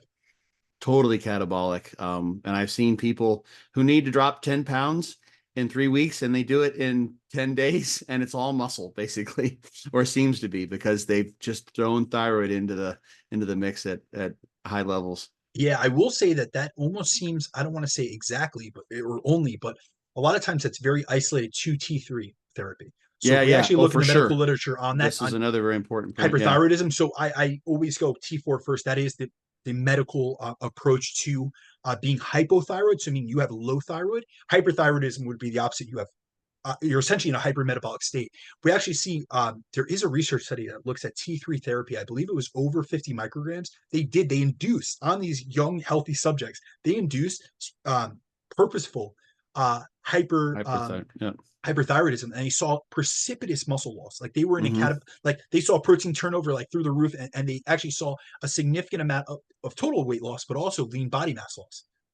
Yeah. So if someone, because there are a lot of coaches who prescribe or suggest T3. And the thing that's missing there, which you just stated and alluded to, is T4. When that's in the system, that's majority of what's produced is T4. And then there are regulatory processes that will determine to what extent that T4 is converted to the active T3. So if you go with T4, and let's say you're someone who's, on a ketogenic diet or a carb rotating diet where your carbohydrate intake varies substantially. You've got high, low, and medium carb days. You're doing refeeds every once in a while. There's potential there with T3 having a shorter half-life too, that during those low carb days, where your low calories are also low, you're hyperthyroid, and now you're in a caloric deficit and you could gobble up muscle. Not quite as dangerous maybe on those refeed days because you've got more calories coming in, but still not necessarily to your advantage. Let's say if you're just slightly hyperthyroid. Whereas if T4 were being used, then the conversion is going to vary in concert with your caloric intake and particularly your carbohydrate intake. Absolutely. So you're giving the body to say, okay, here's plenty of T4, throwing it in. Now do with it what you feel is appropriate based on the caloric intake coming in. Don't just, because once you've already, the shot has been fired once the T3's in. Yeah. When you put T4, you're loading the bullet. You're loading the bullet and let the body decide where it's shot and how many shots you take and that sort of thing. One sort of poor metaphor, but I think it works. So, I think that's important. Well, which form is obviously super important. So T4 or T3 or thyroid hormone in general, it's a quote unquote fat burner, but you could almost think of it as more like a fat burning support hormone that you want to have at appropriate levels, so that you don't have to potentially, you can come out of your contest diet even better, rather than having suffered unnecessarily. Unless you're a natural competitor, in which case you got no choice. You gotta suffer through it if you want to stick with the rules. So absolutely. Well, listen, Scott, we are 2 hours into this thing. Okay. This has been immensely beneficial, man. Let me add one thing before we close absolutely. too. And this is a can of worms. Maybe we'll set us for another one, but there are probably a lot of people who are also using, and we're not talking about it. We're closing up just a couple sentences, but they're using L-carnitine. And they need to know, I've got a huge article on John Meadows' site, if I can plug that. I think a 2-part article on L-carnitine. L-carnitine has a direct impact, negative impact on thyroid's action. It blocks it and it won't show up on your blood work. So it's a gigantic pain in the butt. So just be aware, if you're combining those two things, you've got potentially a very interesting mix of two potentially effective compounds that could be undoing one another or creating mayhem, depending on how you're dieting down and how you're adjusting the doses of each of those. So check out the thing. I've got a couple podcasts on it, but it'd be another 2 hours at least if you and I got into that, because it's a beautiful symphony of interactions that basically deserves its own podcast for sure. So we did a great job. Please continue. I wanted to throw that out there as just a closing secondary thought on thyroid. No worries, Scott. Listen, so this has been immensely beneficial. First and foremost, I want to thank you for coming on the show and covering all these in detail. You are one of my most trusted sources in terms of information. Thanks, Also, dude. A trusted friend that I like having these conversations with. I don't discuss these with many people other than in the privacy of my own Zoom consultations with my clients, but you are someone that I love doing public things with, but also in private, we have many conversations. So I just want to publicly thank you first and foremost. And then I also want you to plug anything that you would like to in terms of how can the audience find you, what you have coming up, or anything that you would like to just promote or advertise. Well, you actually just helped me there. I'm still doing consultations with people. I do coaching is done kind of a different way, but people can find me. I do an Insta poop every day. I make sure I have my phone with me when I'm in the bathroom so I can respond. I actually had someone give me a bobblehead doll that sits on my toilet of me sitting on the toilet with the bobblehead. Epic. Yeah, it says FT Fortitude Training. That's my Instagram handle, F Fortitude_training, Insta poop. So I have a giggle every time I go in there, but I get back to people on Instagram. It's not always on the pooper. And people can contact me there, but that's the main thing. I have my own podcast. People can look for search out Muscle Minds, go to John's site. There's so much good stuff on John's site. I've written about carnitine. I actually have a presentation on thyroid hormone, I think is on John's site. If not, it's on my podcast. I did it as, I can't remember if I did it for his site or if I just did it with PowerPoint just for the Muscle Minds, but it goes into some of the things we talked about. So I'm easily Googleable, I think is what I'm trying That's to for say. sure. Dr. Yeah. Scott Stevenson. So you guys Yes. won't miss out. But as always, guys, thank you so much for tuning in to the Chasing Clarity podcast. We will catch you next week. Peace.